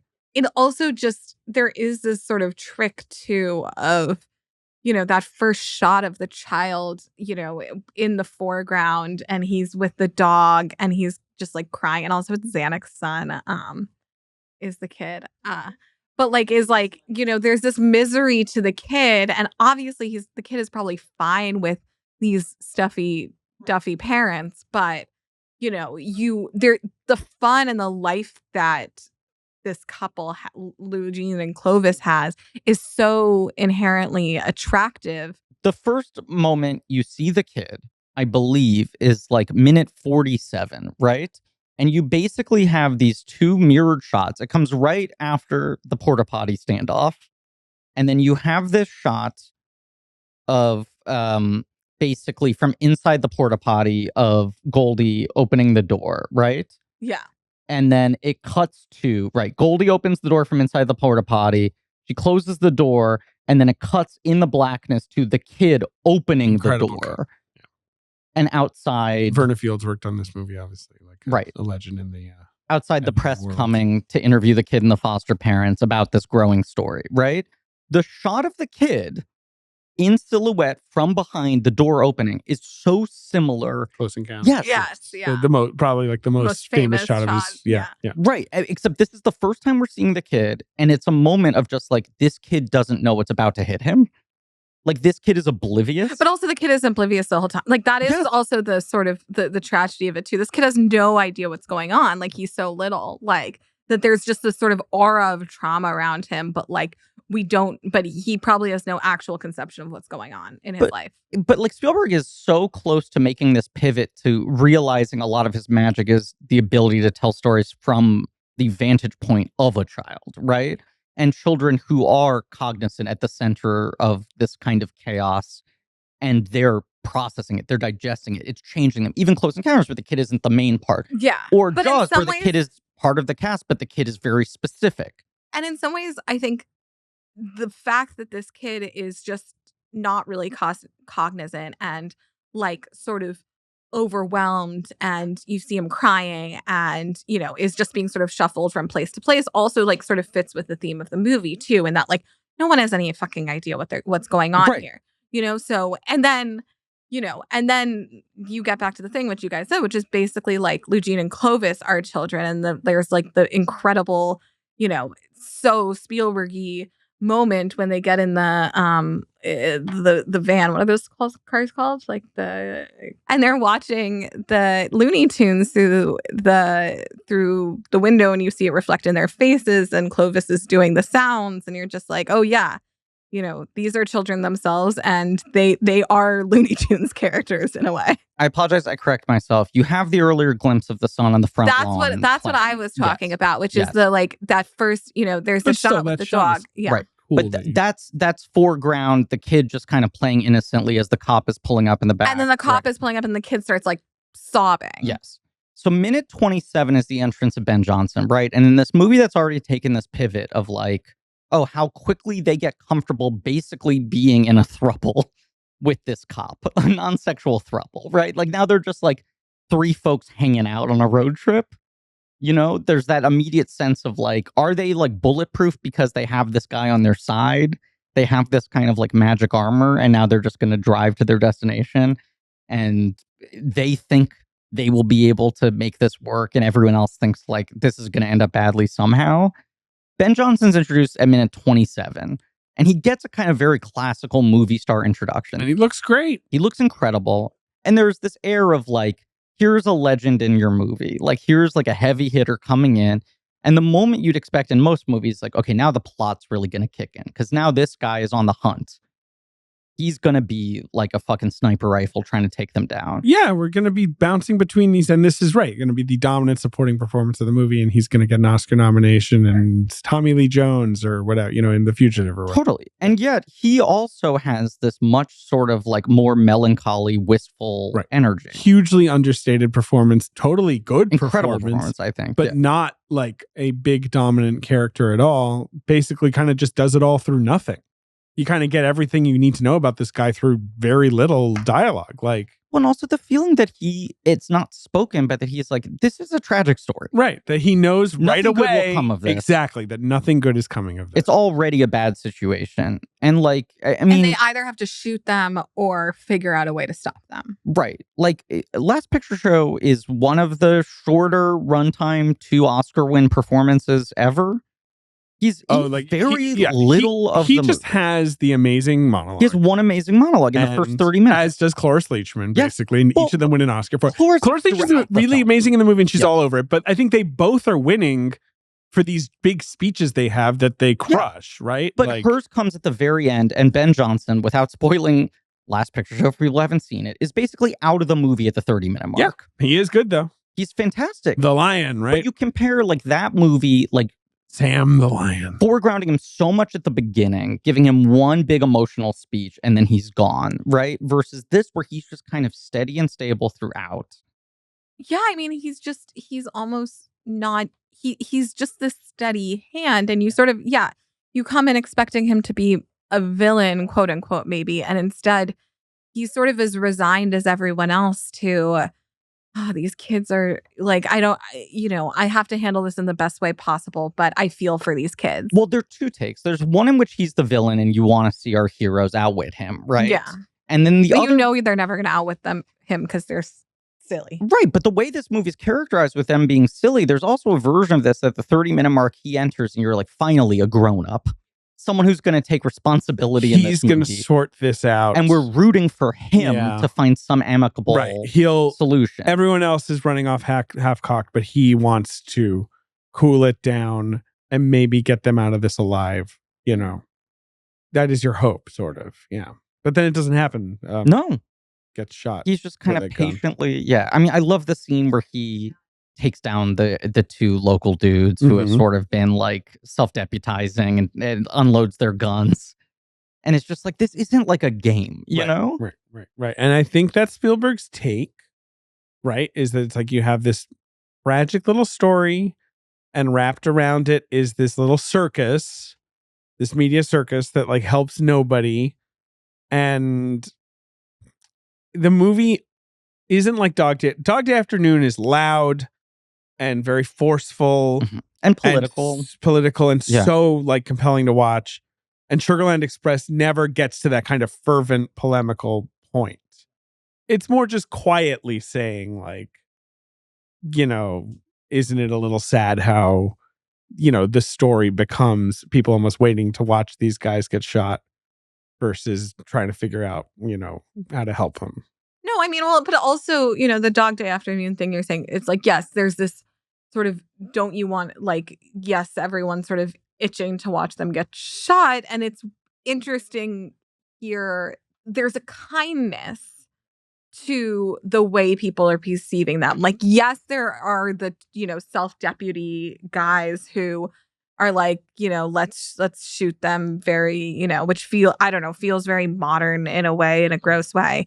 But then there's also this like, you know, but then there's also when they arrive at the town and they're just like, they're welcomed with open arms. They become folk heroes and they become, which it's like, you know, I mean, there's this weird kindness to the whole movie about them too.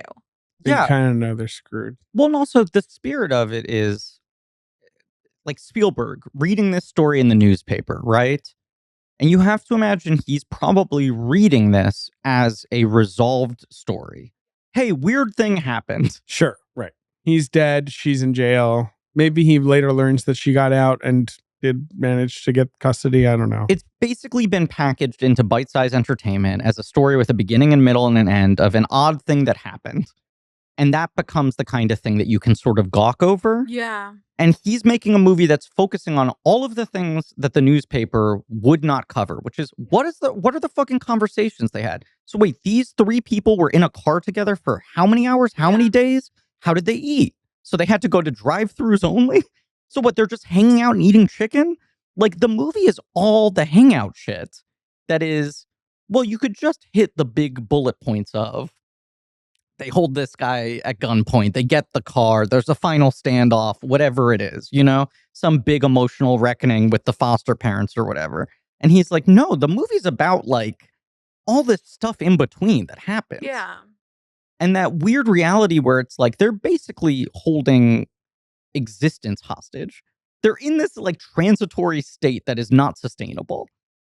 Yeah, I mean, it is their moment of liberation, you know? Yeah. He was in jail. We know she was in jail beforehand. You know, this is the one moment where they have this idea that they can do anything, and they're doing it with this ostensibly like good-natured thing, you know, in the back of their minds, which is like, let's get our kid, but it is a joyride. It is fun. I mean, I'm basing this predominantly off of movies and TV shows, right? But all the scenes we see where someone's holding a bunch of people hostage inside at gunpoint and they're demanding a helicopter and $1 million and a private island and whatever the fuck it is, I'm just like, how many stories historically are there of, as Ben would say it all working out? You know, like I just figured out the situation and they never caught up to me. I negotiated so successfully that I released all the hostages. I got everything I wanted. I had political immunity. And they never caught up with me. Private island, just beautiful. Right. And I'm getting like, a tan I've seen currently. 8 trillion fictionalized, completely false versions of it and versions of it based on true stories that are fictionalized and whatever. But all of them end with, eventually, you can't outrun it, right? These weird like standoff situations where you're in conversation with authorities and they're just trying to get you to let go of the vehicle, of the weapon, of the hostage, of whatever it is, and they'll promise you everything, and you think you can game this out to your own advantage, and it just like fucking never works out. Like maybe our listeners will write in and be like, here are the 20 most famous examples of someone just nailing it. But I feel like if those stories existed, we would know them. So from the moment you get into this situation where you're like, the longer this goes on, you're just kind of prolonging the inevitability. How does this end? Do I fight it violently? Do I just like hand myself over and go back to prison? Like there's no version in which they go like, you know what? If you let go of the car, we'll let you move into this house and raise this child. No questions asked. Because they don't kill anyone, there is a version of them being like, look, we're sorry.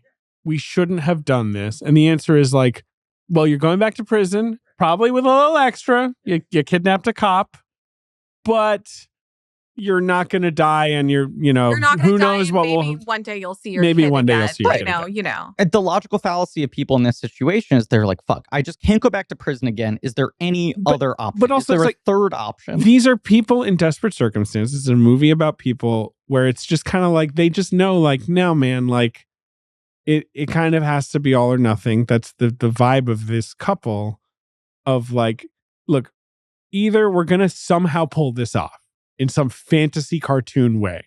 We'll make it across the border and live this paradise life. Or what's going to happen is what we kind of don't want to think about, but is always sort of going to be our end, which is like, yeah, either we're in the slammer or we're dead or whatever. And like, at least we gave it a shot. But it also speaks like to they're just not going to be like, oh, I'm going to put my nose to the grindstone and I'm going to convince these people. No, but the larger cultural themes that the movies are really tackling at this point is the movies are trying to speak to a younger generation that who the old just studio feel without options. Yeah, who feel without options and are just like, all of this feels wrong. I want to fight against this without any sense of what I'm looking for instead, other than that I need to push past everything that's being told to me as a given. Ben, I feel like you wanted to say something. Often when people commit crimes, yes, they're I was kind of trying to cue Ben up. I feel not like Ben really had a thinking thought. it exactly through. Right.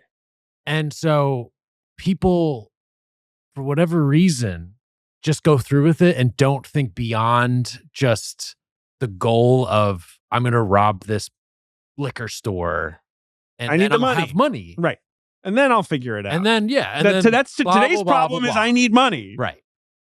In parenting, I'm a parent. You are ×3. Now, there's the sort of gentle parenting world or whatever. And sometimes people say like, you shouldn't say be careful to your kid all the time when your kid is fetching knives from the stove or whatever your insane thing your kid wants to do, climb the Empire State Building. You shouldn't say you shouldn't say can do be all careful, these things, Nemo, but you can't. Wait, what do you say instead of be careful? I'm going to get to that. But like the idea being, you say be careful, you're kind of instilling fear in them. Like this is what awful parenting blogs do. They're just like, watch your language in every single way. And if you don't behave this way, you're terrible. But nonetheless, instead, you're supposed to say, what's your plan? right? You're supposed to say, as your kid, I guess, is climbing up the couch, you're supposed to be like, what's your plan? Right? Like, you're like, so that's sort of the thing where the kid is like, well, I want to get to the top of the couch. And you're like, you're the one who has to instill in them, like, do this? well, what's going to happen when you get to the top of the couch? Are you doing this now? I've done it, but I say be careful all the time because I'm a bit of a nervous Nelly. Yeah, no shit. But like, I don't know. But I'm not a parent, but I think that's silly. Someone should say to these guys, what's your plan? But if you ask them, they would be like, our plan is to make it to Mexico and we'll figure it out. Top of couch, good. I mean, hell yeah. Wait, Raising what? Arizona. Top of couch, good. Yeah. Who are you, JD Vance? Like Raising Arizona. Ugh. Wait. No, Raising Arizona. I'm just barreling past that. No.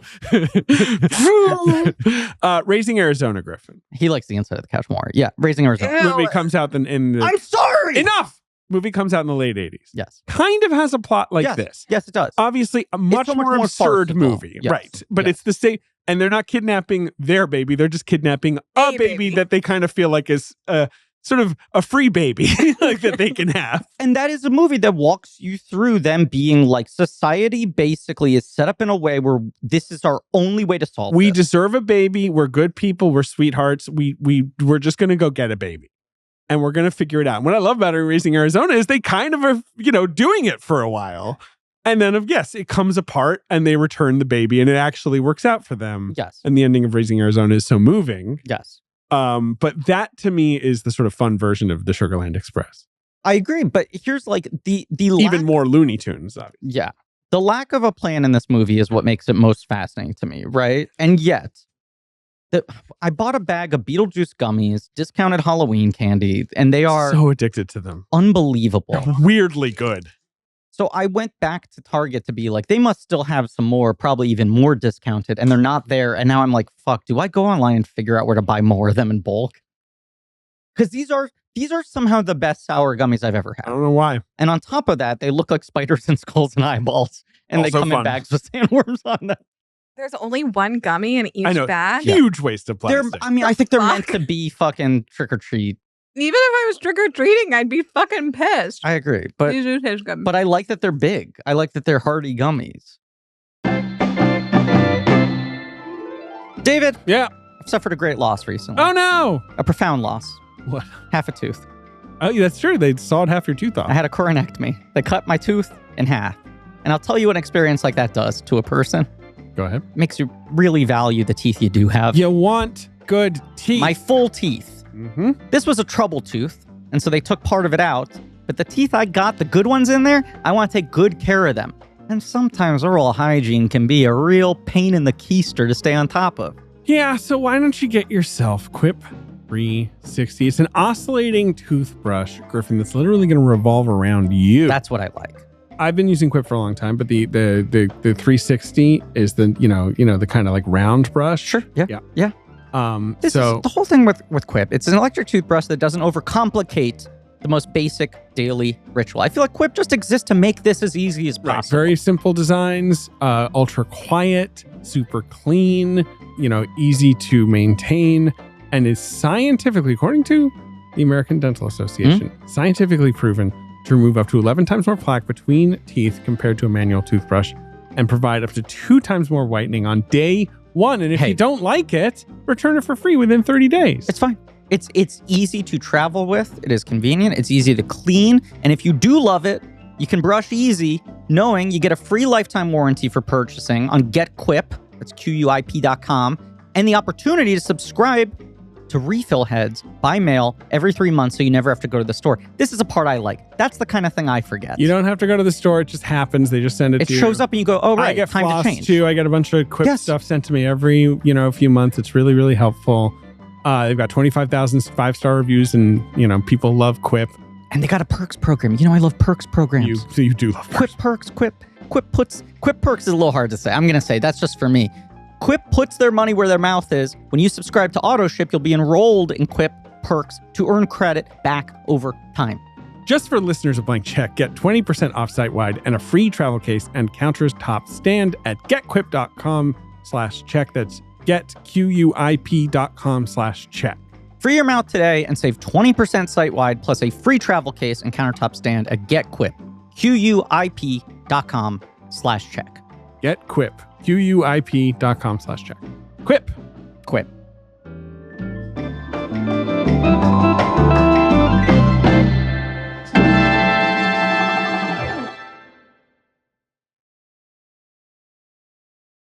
Listen, what I was going to say, there's this weird kind of juxtaposition, I would say, of like, William Atherton goes to the bathroom. She's waiting in the stall. This is the beginning of the movie, right? She leads him into the bathroom. Right. She leads him into the men's room and he's like, you got to get out of here. Right. And he's like, what are you doing here? And she's like, I can't wait. And he's like, right here, right now. And he's like, I'll be out in 4 months. And she's like, I can't wait that long. Right. So you're like, oh, basically like unplanned conjugal visit, right? Spur of the moment, heat of passion. They're making out. He pulls down her pants. Great Spielberg shot of her with second pair of jeans underneath. He goes, there's another pair of pants underneath. And she goes, yeah, we're leaving. And you're like, oh, she did have a level of plan of wearing 2 outfits at once so that she could go into the bathroom and like quick change and pass clothes off to him and they could walk out of there. So there's a level of intentionality of she left home that morning with that much figured out. Well, but I think that is very purposeful. It's like she only has that figured out. Correct. She has a plan. She does have a plan. But the plan ends there. And it's like, we're going to walk out and we're going to get in somebody's car and then we're just going to drive. It's the least plan I've ever seen. And yet it's not just that in the spur of the moment, she's like, fuck it, let's make a run for it. She planned enough to wear 2 pairs of jeans. And that's the end of it. It's the cake and the cartoons. Yes. With the nail file inside of it. And you're like, even if the cake makes it through. Right. And the guy's able to slowly but meticulously grind through the bars. Then what? That's just the start of it. Has anyone ever actually done that? Has anyone ever actually seen my uncle Ken. He nail filed his way out of a prison? Yep. Is that true? No. What are you kidding? I don't know. I believe it. Oh, okay. I just think of the cake and the cake escape in Grand Budapest. Yeah. Well, it's a great question. Is that a thing that became shorthand in cartoons and such? Because there was some example. Did it happen one time? That actually you're like, no, the origin of that is Bugs Bunny. Right, Bugs Bunny came up with that. No criminal ever even attempted to do that. I still watch Looney Tunes with my kids sometimes, and I watched this Daffy Duck one that's set on the Hollywood lot in the 40s. It's just filled with jokes about, 30s and 40s Hollywood. Sure. And I was like, this is the most inscrutable thing I've ever looked at. All of this is flying over her head. Do you understand how important that was imprinting upon me, where I see that cartoon? I'm like, I need to figure out who all these people are. Me too. It's called Hollywood Daffy. Yes. And it's got Betty Davis, Johnny Weissmuller, Charlie Chaplin, Jimmy Durante, Bing Crosby, and all the caricatures, and you're like, are there people who really look like this? Yes. Jimmy Durante's nose is the size of his leg, and the joke is Clark Gable has Dumbo ears. Jimmy Durante has a house that he's in, and there's an extension for his nose. And that's fucking 100 comedy points. Yeah, he had a big schnoz. Yeah, the big schnoz solo. So, but the Sugarland Express. Yeah, sorry. No, I'm just trying. Are there plot points we need to? It's a somewhat of a tough movie to go beat by beat through because it's shaggy. But I'm trying to think of what are other plot things we need to mention. I do love the bathroom, when she needs to piss. And there's, he has that frame where he keeps Atherton in the foreground and she's in the background and she keeps running back and forth. And she's doing her little pee-pee dance. But this is what I mean about the Spielberg. It's all storytelling economy where he's like, how do you get as much in one shot? Yeah. In one scene and it all as possible? Feels so him in terms of the framing of faces and, it's all there. Yeah, I don't know. They go get chicken. They go to the car lot. They sleep in the RV, which is a term I remembered today. The term is runaway vacation, but, RV for short. 6-inch summer, is that it? Yeah, he had a 6-inch summer. Robin Williams gives Josh Hutcherson a motivational talk about the fact that he's picked on by the bigger kids at school. And he's like, I was like you when I was younger. It's very short. And then one year I had a 6-inch summer. I came back, it spread like a beanstalk. And 6-inch summer lives in my head.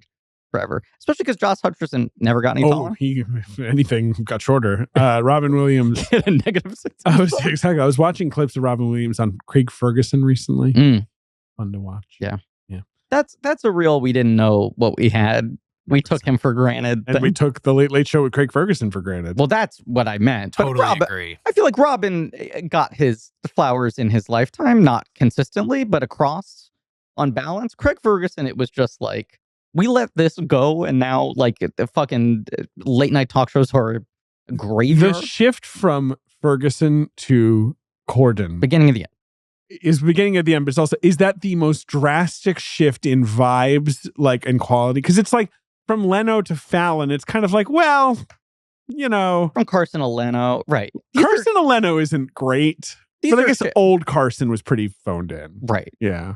But Corden is just like doubling down on everything that was already heading in a bad direction. Kilborn to Stewart is like one of the biggest leaps in history. People try to act like Kilborn was good. Kilborn was terrible. Yeah, Kilborn was so bad. I talk about a guy who had a 6-inch summer.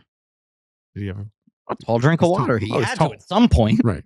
Yeah. He had several. Yeah. Maybe. I just like that when... What else happens? When Atherton's being questioned by his friend who's trying to stop him from like, you're going to fucking ruin your life. Don't walk out of here.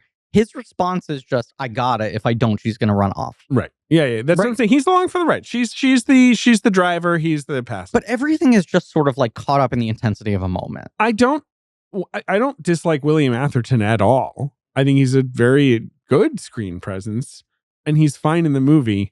I kind of wish someone else was in that role who sort of popped more. There's nothing wrong with this movie. This is a good movie. So it's not like I'm like, if only fucking, Robert Redford had played that role. I'm not saying that. There's something nice about him being such a there is. That's my zero. take. She's so vibrant, and he's sort of as you said, like he's along for the ride. I just want one more, being like sort of a nerdy little, Can I have like one more fun character in this movie? Yeah. Right, because it's basically like Hawn is a firecracker. Mm-hmm. Slide is pretty boring. Johnson is very compelling, but it's a quiet performance. Yeah.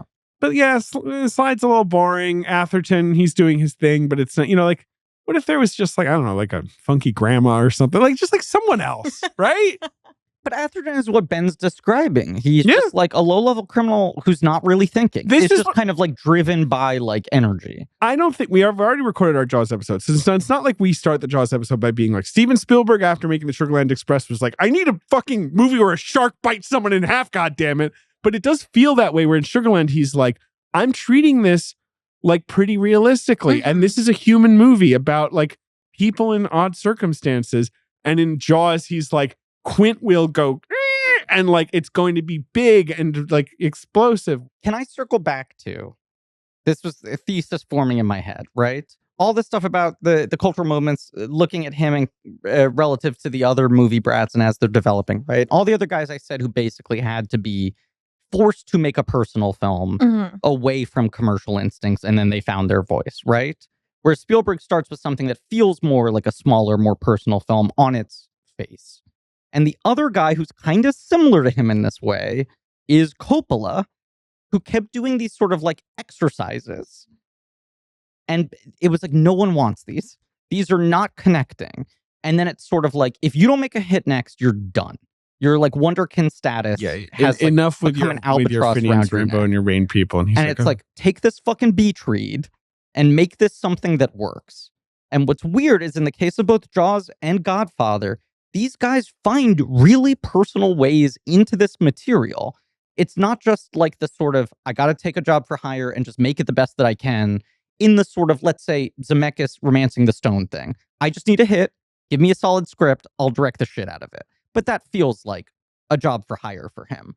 Whereas Godfather and Jaws, those two guys found things that no one else could have found at them. They're working off best-selling material. So you're right, that they have that in their hands of like, well, that's a bit of a guarantee, isn't it? Like, this is something that people have even heard of. Right. This movie's going to sell itself in a certain way, but also... Right. But those are not movies where they were like, I'll just direct the shit out of it. You're right. It's much more expensive than that, what they did there. They tunneled into it. And they both were guys who maybe needed to, as I was saying, kind of refract themselves through someone else's story. Yes.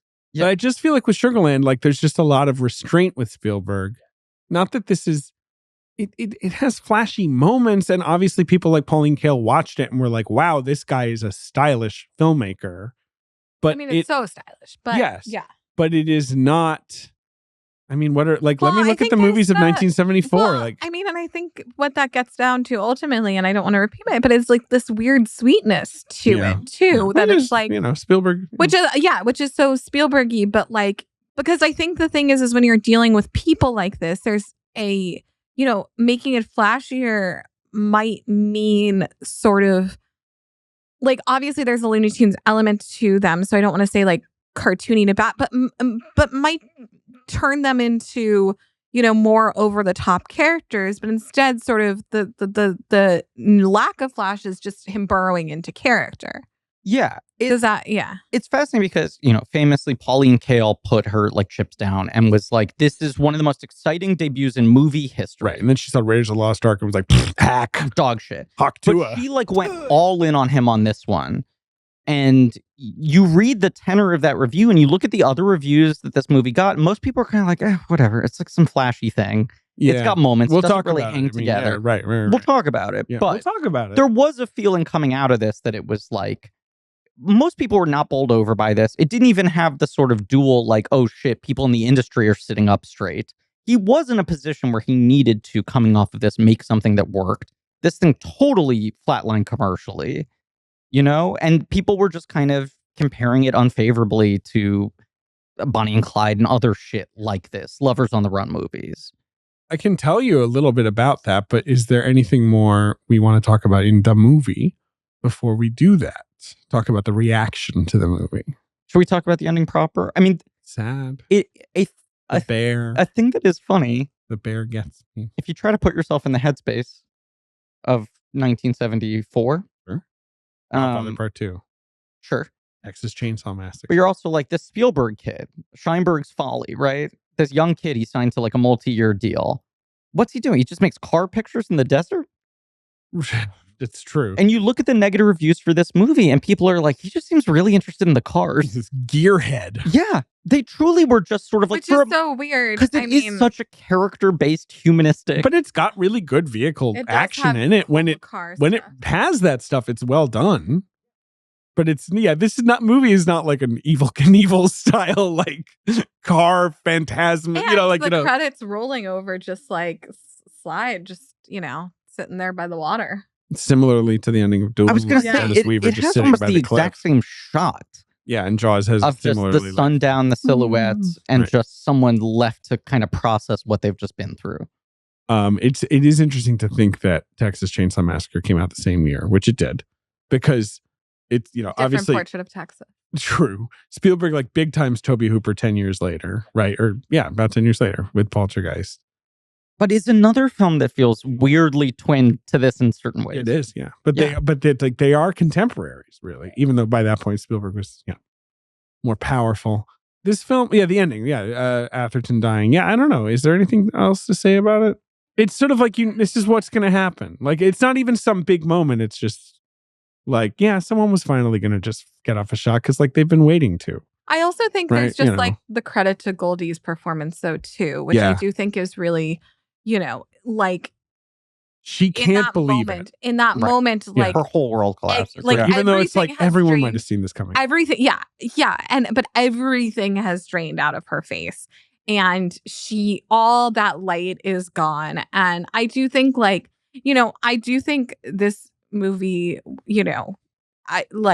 it does really sort of surprise you in what she can do, and I think she sort of, in some ways, rarely used that full toolbox in the rest of her career. Well, and when we did our Swing Shift episode, the fascinating thing is, she demands these recuts and reshoots because she feels like she was being minimized in the movie. Christine Lottie was getting the attention. She wanted more of the focus on the chemistry between her and Kurt. And then you watch the original cut that we did, and she's so much better in the demi cut. It was wrong. But it's like a performance that's tonally much closer to her in the final moments of this movie. And then like Goldie's like sort of rock solid movie star persona from the late 70s on becomes like, she seems just kind of like a ditzy funny girl, but she's smarter than she seems, and she's got a deeper well of emotion than she seems, right? And this is not that. Where like this, you're watching it the whole time and you're like, is she crazy? Is she an idiot? Is she like playing everybody? Like you can't quite figure out what's driving her. And then what is so effective about that final moment is she plays it in a way where you immediately see, oh, she genuinely just never thought this could happen. It's pure impulse. Yes. Like you realize that like everything she was acting on is pure impulse. And I think that's sort of what makes the plight of like her trying to get the kids sort of so moving too, is that like, yeah, she doesn't realize this is a bad idea because she does sort of truly love her kid. And she does just want to take there's nothing else going on in her head other than just like that pure goal. And so it becomes so sad. Versus like from not here on out, but shortly hereafter, Goldie's whole thing being like, you think she's just dumb, but actually she has the bones to be the best soldier in the army. This is a movie where the reveal at the end, not that it's like a twist or anything, is like, there's actually kind of nothing else going on. Yeah. She's not, she's like a shell of she becomes a shell of a person. And you're just like, holy shit. I don't know. This is not one of my favorite Spielberg movies. I mean, is it anyone's? No. But every time I've watched it, which is basically like 3 times in my life, right? Like every 10 years or so, I've always been quietly impressed. Like, and I know what to expect, and nonetheless. You saying, is it anyone's favorite? I've relayed to you a number of conversations I've had with people when people off the record ask me, hey, who's coming up on the podcast? And I go, we're doing the first half of Spielberg. I've had a couple people, particularly filmmakers, say, you know what fucking rules? SUGARLAND Express. It does rule. And I think it's for those guys also probably they're just so used to the imagery of his big movies, and you watch something like SUGARLAND and you're like, wow, there's stuff to discover here. Like, it also feels like, and part of it's like maybe, 50th anniversary stuff, but like it is recirculating a bit more. For a long time, it was like only available in Spielberg box sets. I hadn't seen it, and I went to see it at Film Forum. Mm-hmm. Griffin and I tried to organize a trip couldn't together, line it up. But it didn't work. But I also think it did like a big Tribeca thing. Yes, and Spielberg spoke and was like, this might be the first time it's screened commercially in decades, which I kind of feel like can't be true, but also it does feel like for a long time it was treated as like weird early curio. The film was tested in the fall of 73. Universal loves it. They're like really impressed with the movie, but preview audiences were shown it, and this is interesting, on a double bill with Paper Moon, which makes sense vibe-wise, right? But maybe they're also just kind of like, I'm loving that movie I just watched, and like, okay, here's SUGARLAND Express, and it's like, that's not jiving with them or whatever. But it basically got kind of bad test results. Paper Moon's also just like a fucking crowd pleaser. Like you read the way people were talking about it at the time. Tatum, like being all cute. Despite it getting Oscar nominations, people were like, this is just sort of like popcorn fluff for the masses. Like this thing's fun, quaint, black and white. Right. About a Bible salesman. Right. Fake Bible salesman.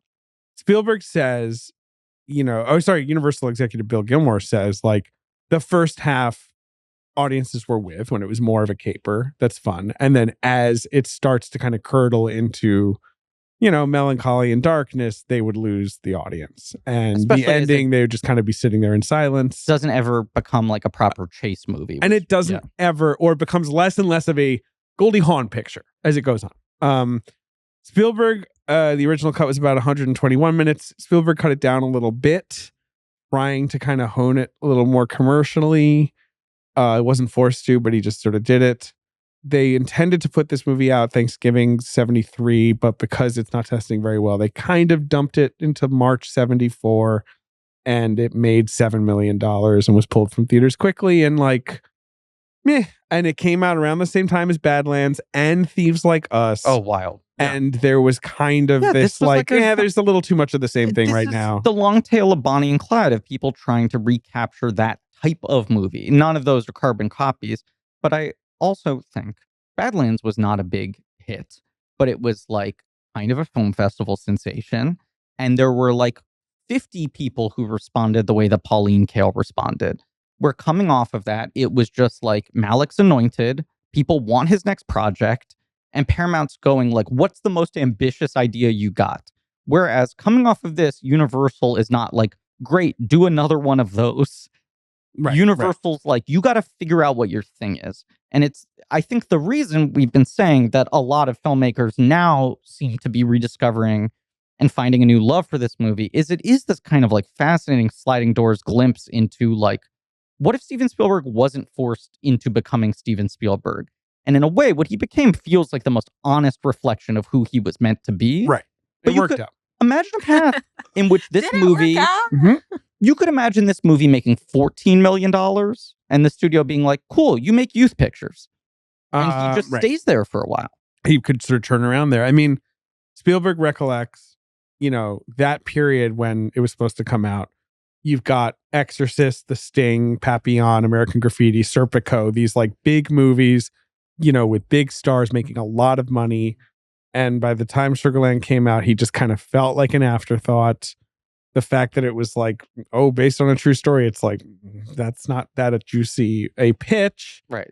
Yeah, there's another movie saying that, and it's about a guy named Leatherface. The story's a little bit wilder. No. The title of the movie is very subtle and will not grab your eye. Wait, you tell me this shit's true? Texas Chainsaw is the funniest based on a true story where it's like, what's the true story? And they're like, well, like some people have killed people in the past.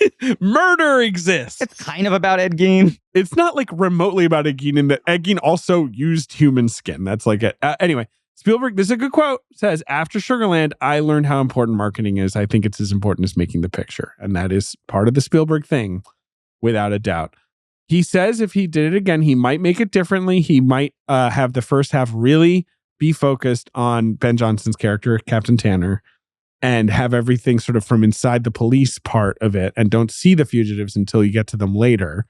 Interesting Spielberg-y kind of swerve. It feels like a late Spielberg thing in the sense that it's like okay, like a Bridge of Spies type of thing, or like, it feels like, procedure and authority feels like something, like he would definitely do later in his career. It also feels like Spielberg still being haunted by the energy dip from test screening audiences. He's still 50 years later trying to game out, like, is there a way I could have kept them locked in the whole time? Because starting with Jaws, he becomes the guy that like straps you into the roller coaster and you're with him. Pauline Kael, after a few jabs about how, she's not sure if Spielberg is actually smart and the movie is commercial and shallow, but she's like, composition seems to come naturally to him as it does to some of the young Italians. I assume she means Marty and Francis. And Brian. American.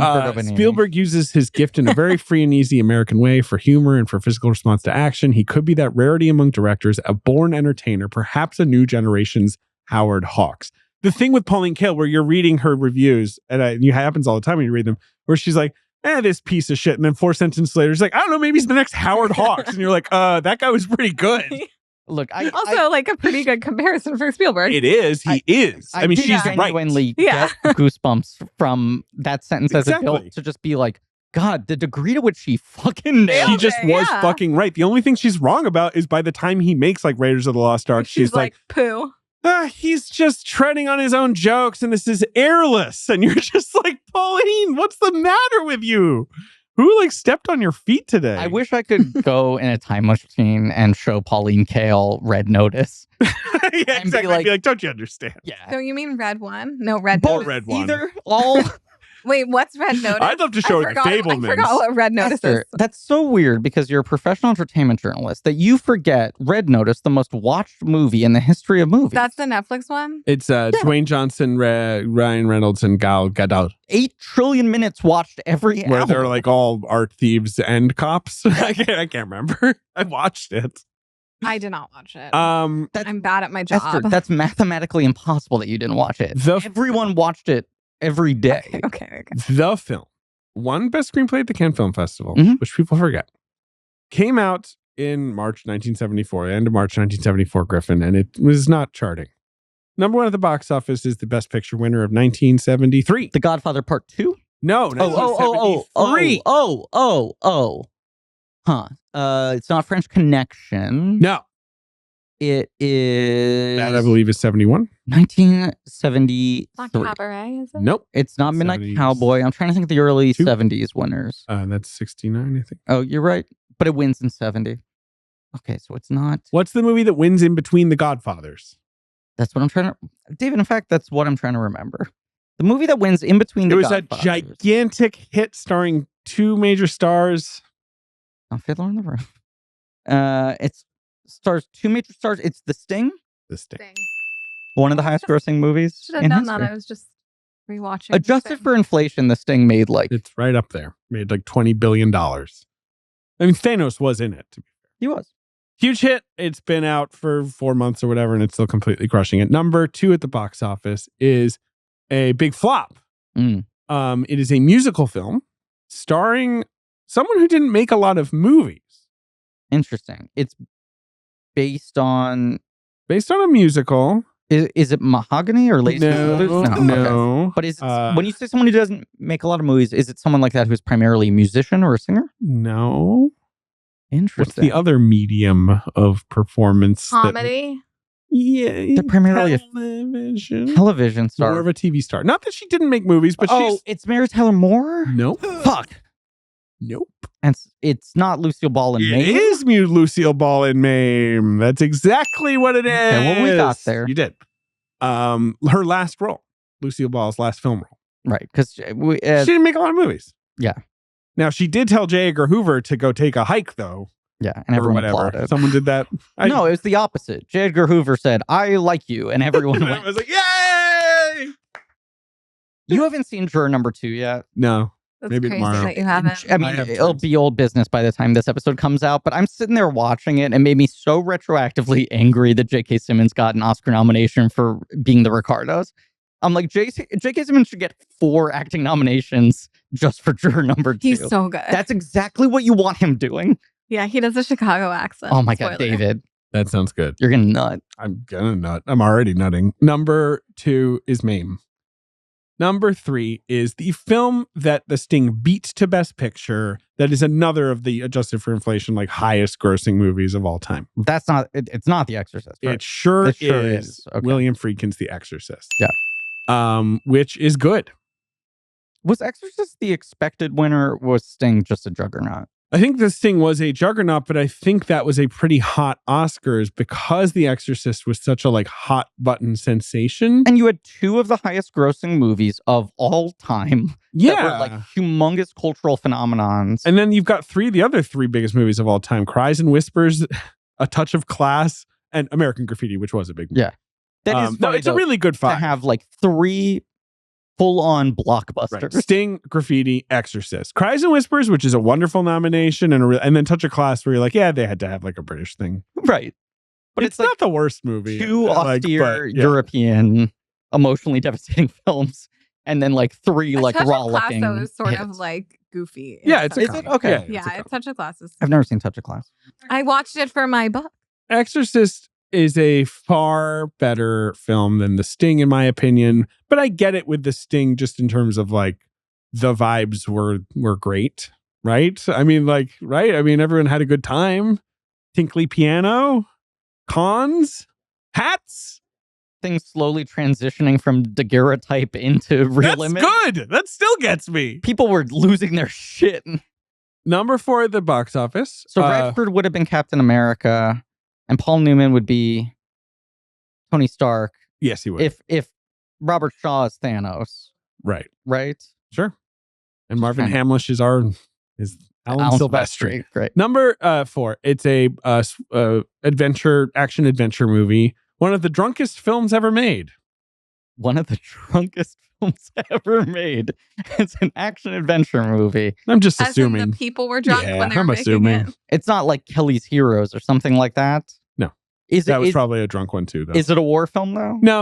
No, it's not. It's not. One of the drunkest films ever made. Does it have a lot of old British theater actors? Correct. Okay. A lot of Brits. It's got a lot of Brits. Including one who was just like a walking barrel of wine. Oliver Reed? Correct. Okay.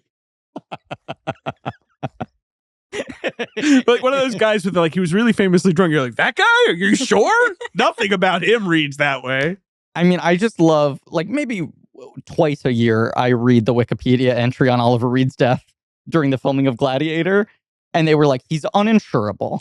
If he has one more drink, he'll die. And they hired a body man to watch him at all times to make sure he didn't drink.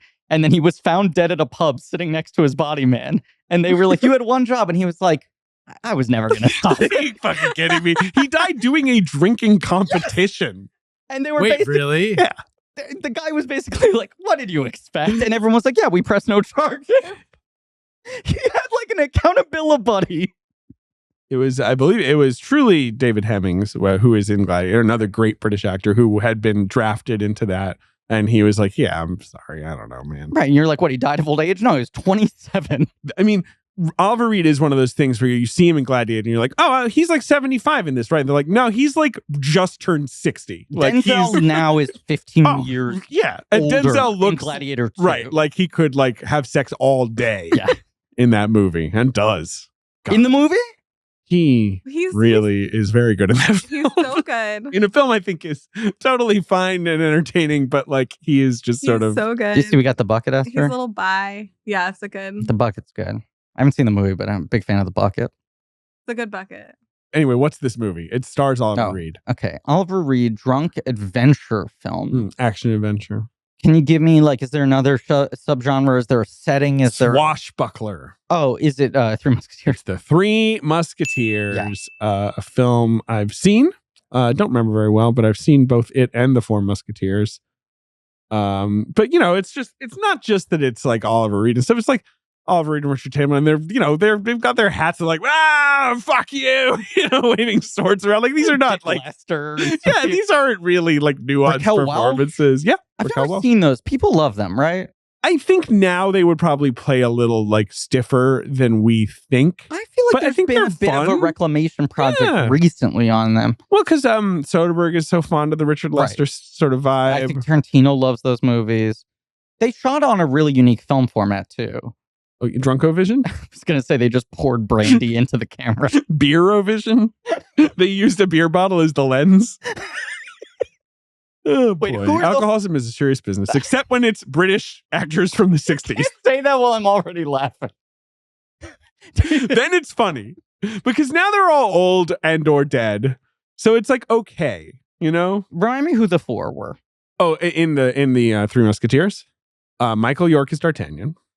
Oliver Reed is Athos. Frank Finlay, the great Frank Finlay, who recently died, as Porthos, and Richard Chamberlain as Aramis, who is American, Richard Chamberlain, but kind of in that world. Love to pull the cork. I've been misattributing that. You've years. been or I have. One of us has been misattributing the speaker of that line. Yes. Because Dakin Matthews is in the scene, but he doesn't actually say it. Dakin Matthews is the one who she negotiates with.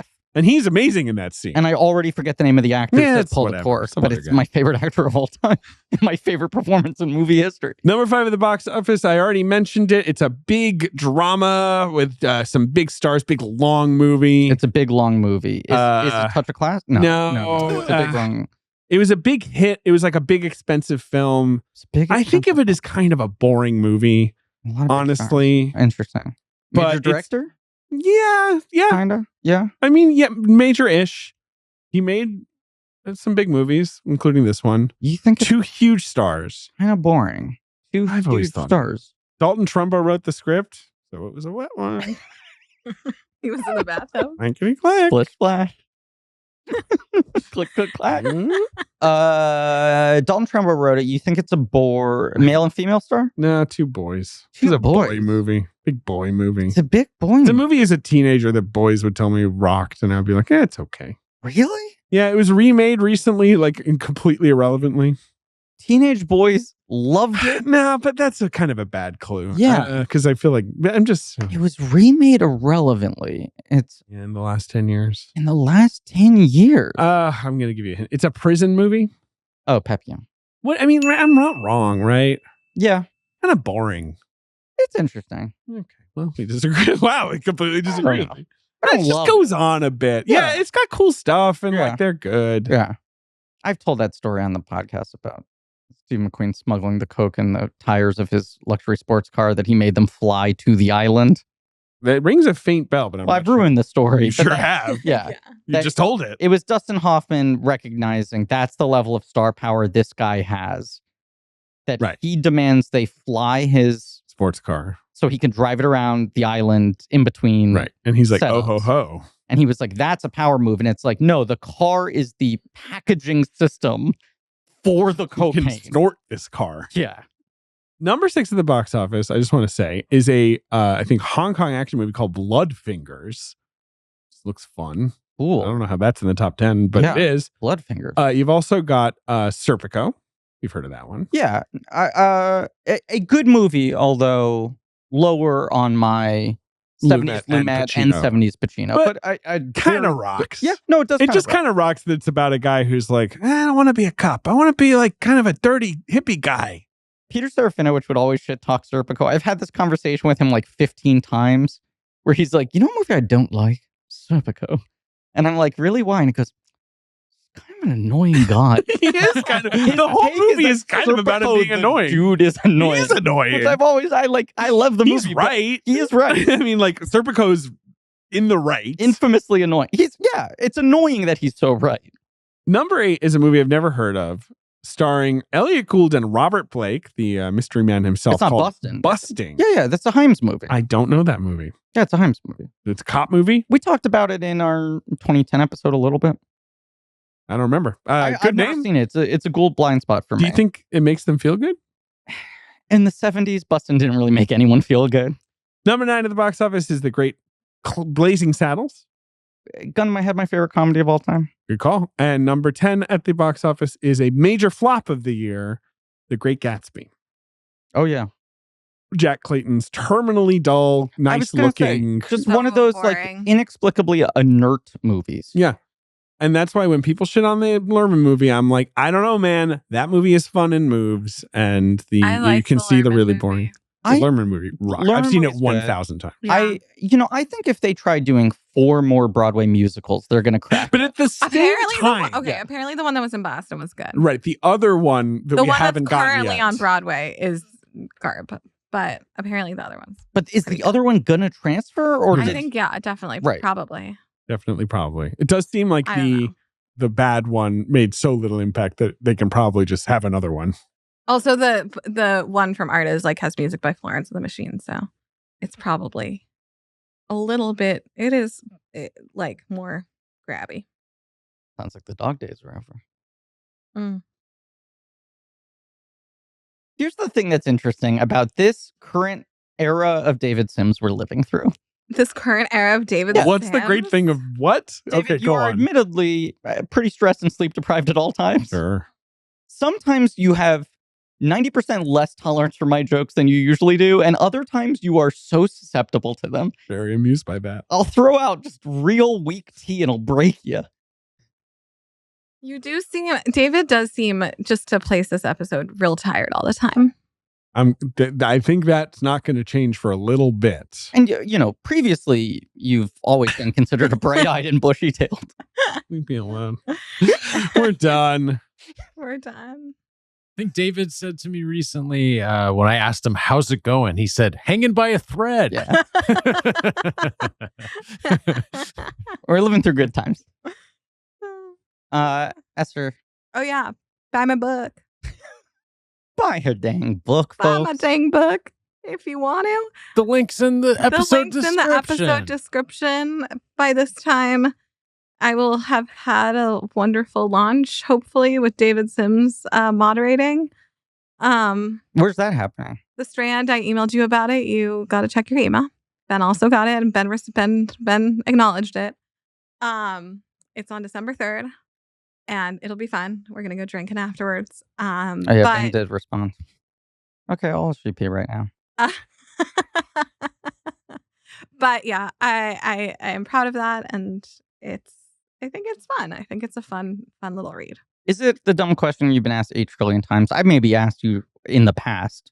Do you have a like sort of perfect rom-com in your mind? Not even favorite. I saw you're doing a Philadelphia story. Yeah, that's my favorite. That's my favorite. I don't know. Perfect is so hard. Is there one that you just think is like? I mean, it might be Philadelphia Story, but I it's do like think that movie's brilliant. the sort of like ultimate example of what you like or want out of the genre. Roman Holiday always ends up real high on my list. It's a really good movie. Sabrina always ends up really high on my list. Yeah. We're both horny for Bogey. Actually, and Bill Holden too. He's hot. We yeah. But Bogey. Bogey In that Sabrina mode. You don't see it enough. Yeah. I just never can process how short he was. He's a little guy. But he's one of those guys where just on screen, it doesn't make sense. And then you hear that he was like my size. So those are obviously, I think. Oh, a great pick. You know, the Nora is like when Harry is pretty boring to pick, but I do think it's pretty perfect. It's pretty Kate perfect. Leopold. Kate Leopold. Oh, yeah. Someone like you. Raising Helen. Yeah. Wait, I'm trying to think. Is there a third Hugh Jackman rom-com? Oh, you just like the Hughes. Yeah. Is there a third? X-Men Origins Wolverine.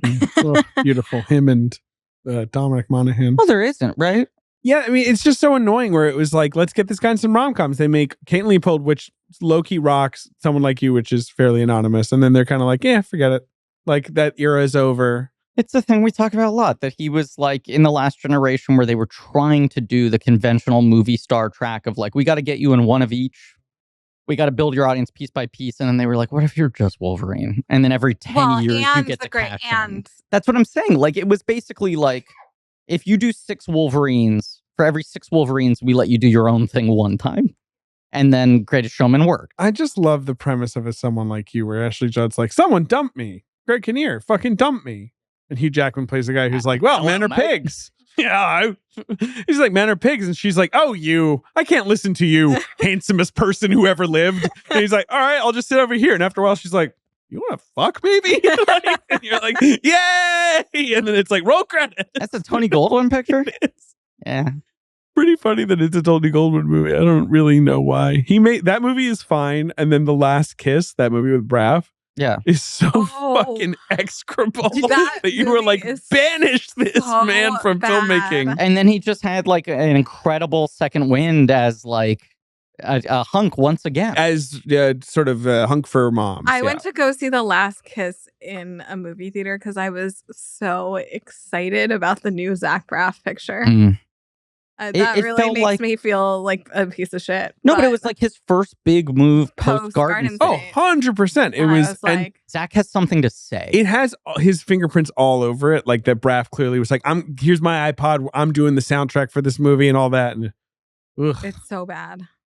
Anyway, yeah, not a good movie. But there are a lot of good movies in my book, which has also some nice pictures. Can we restate? I just fuck out of here. Always like this game, especially as now we're firmly in our 10th year of the podcast.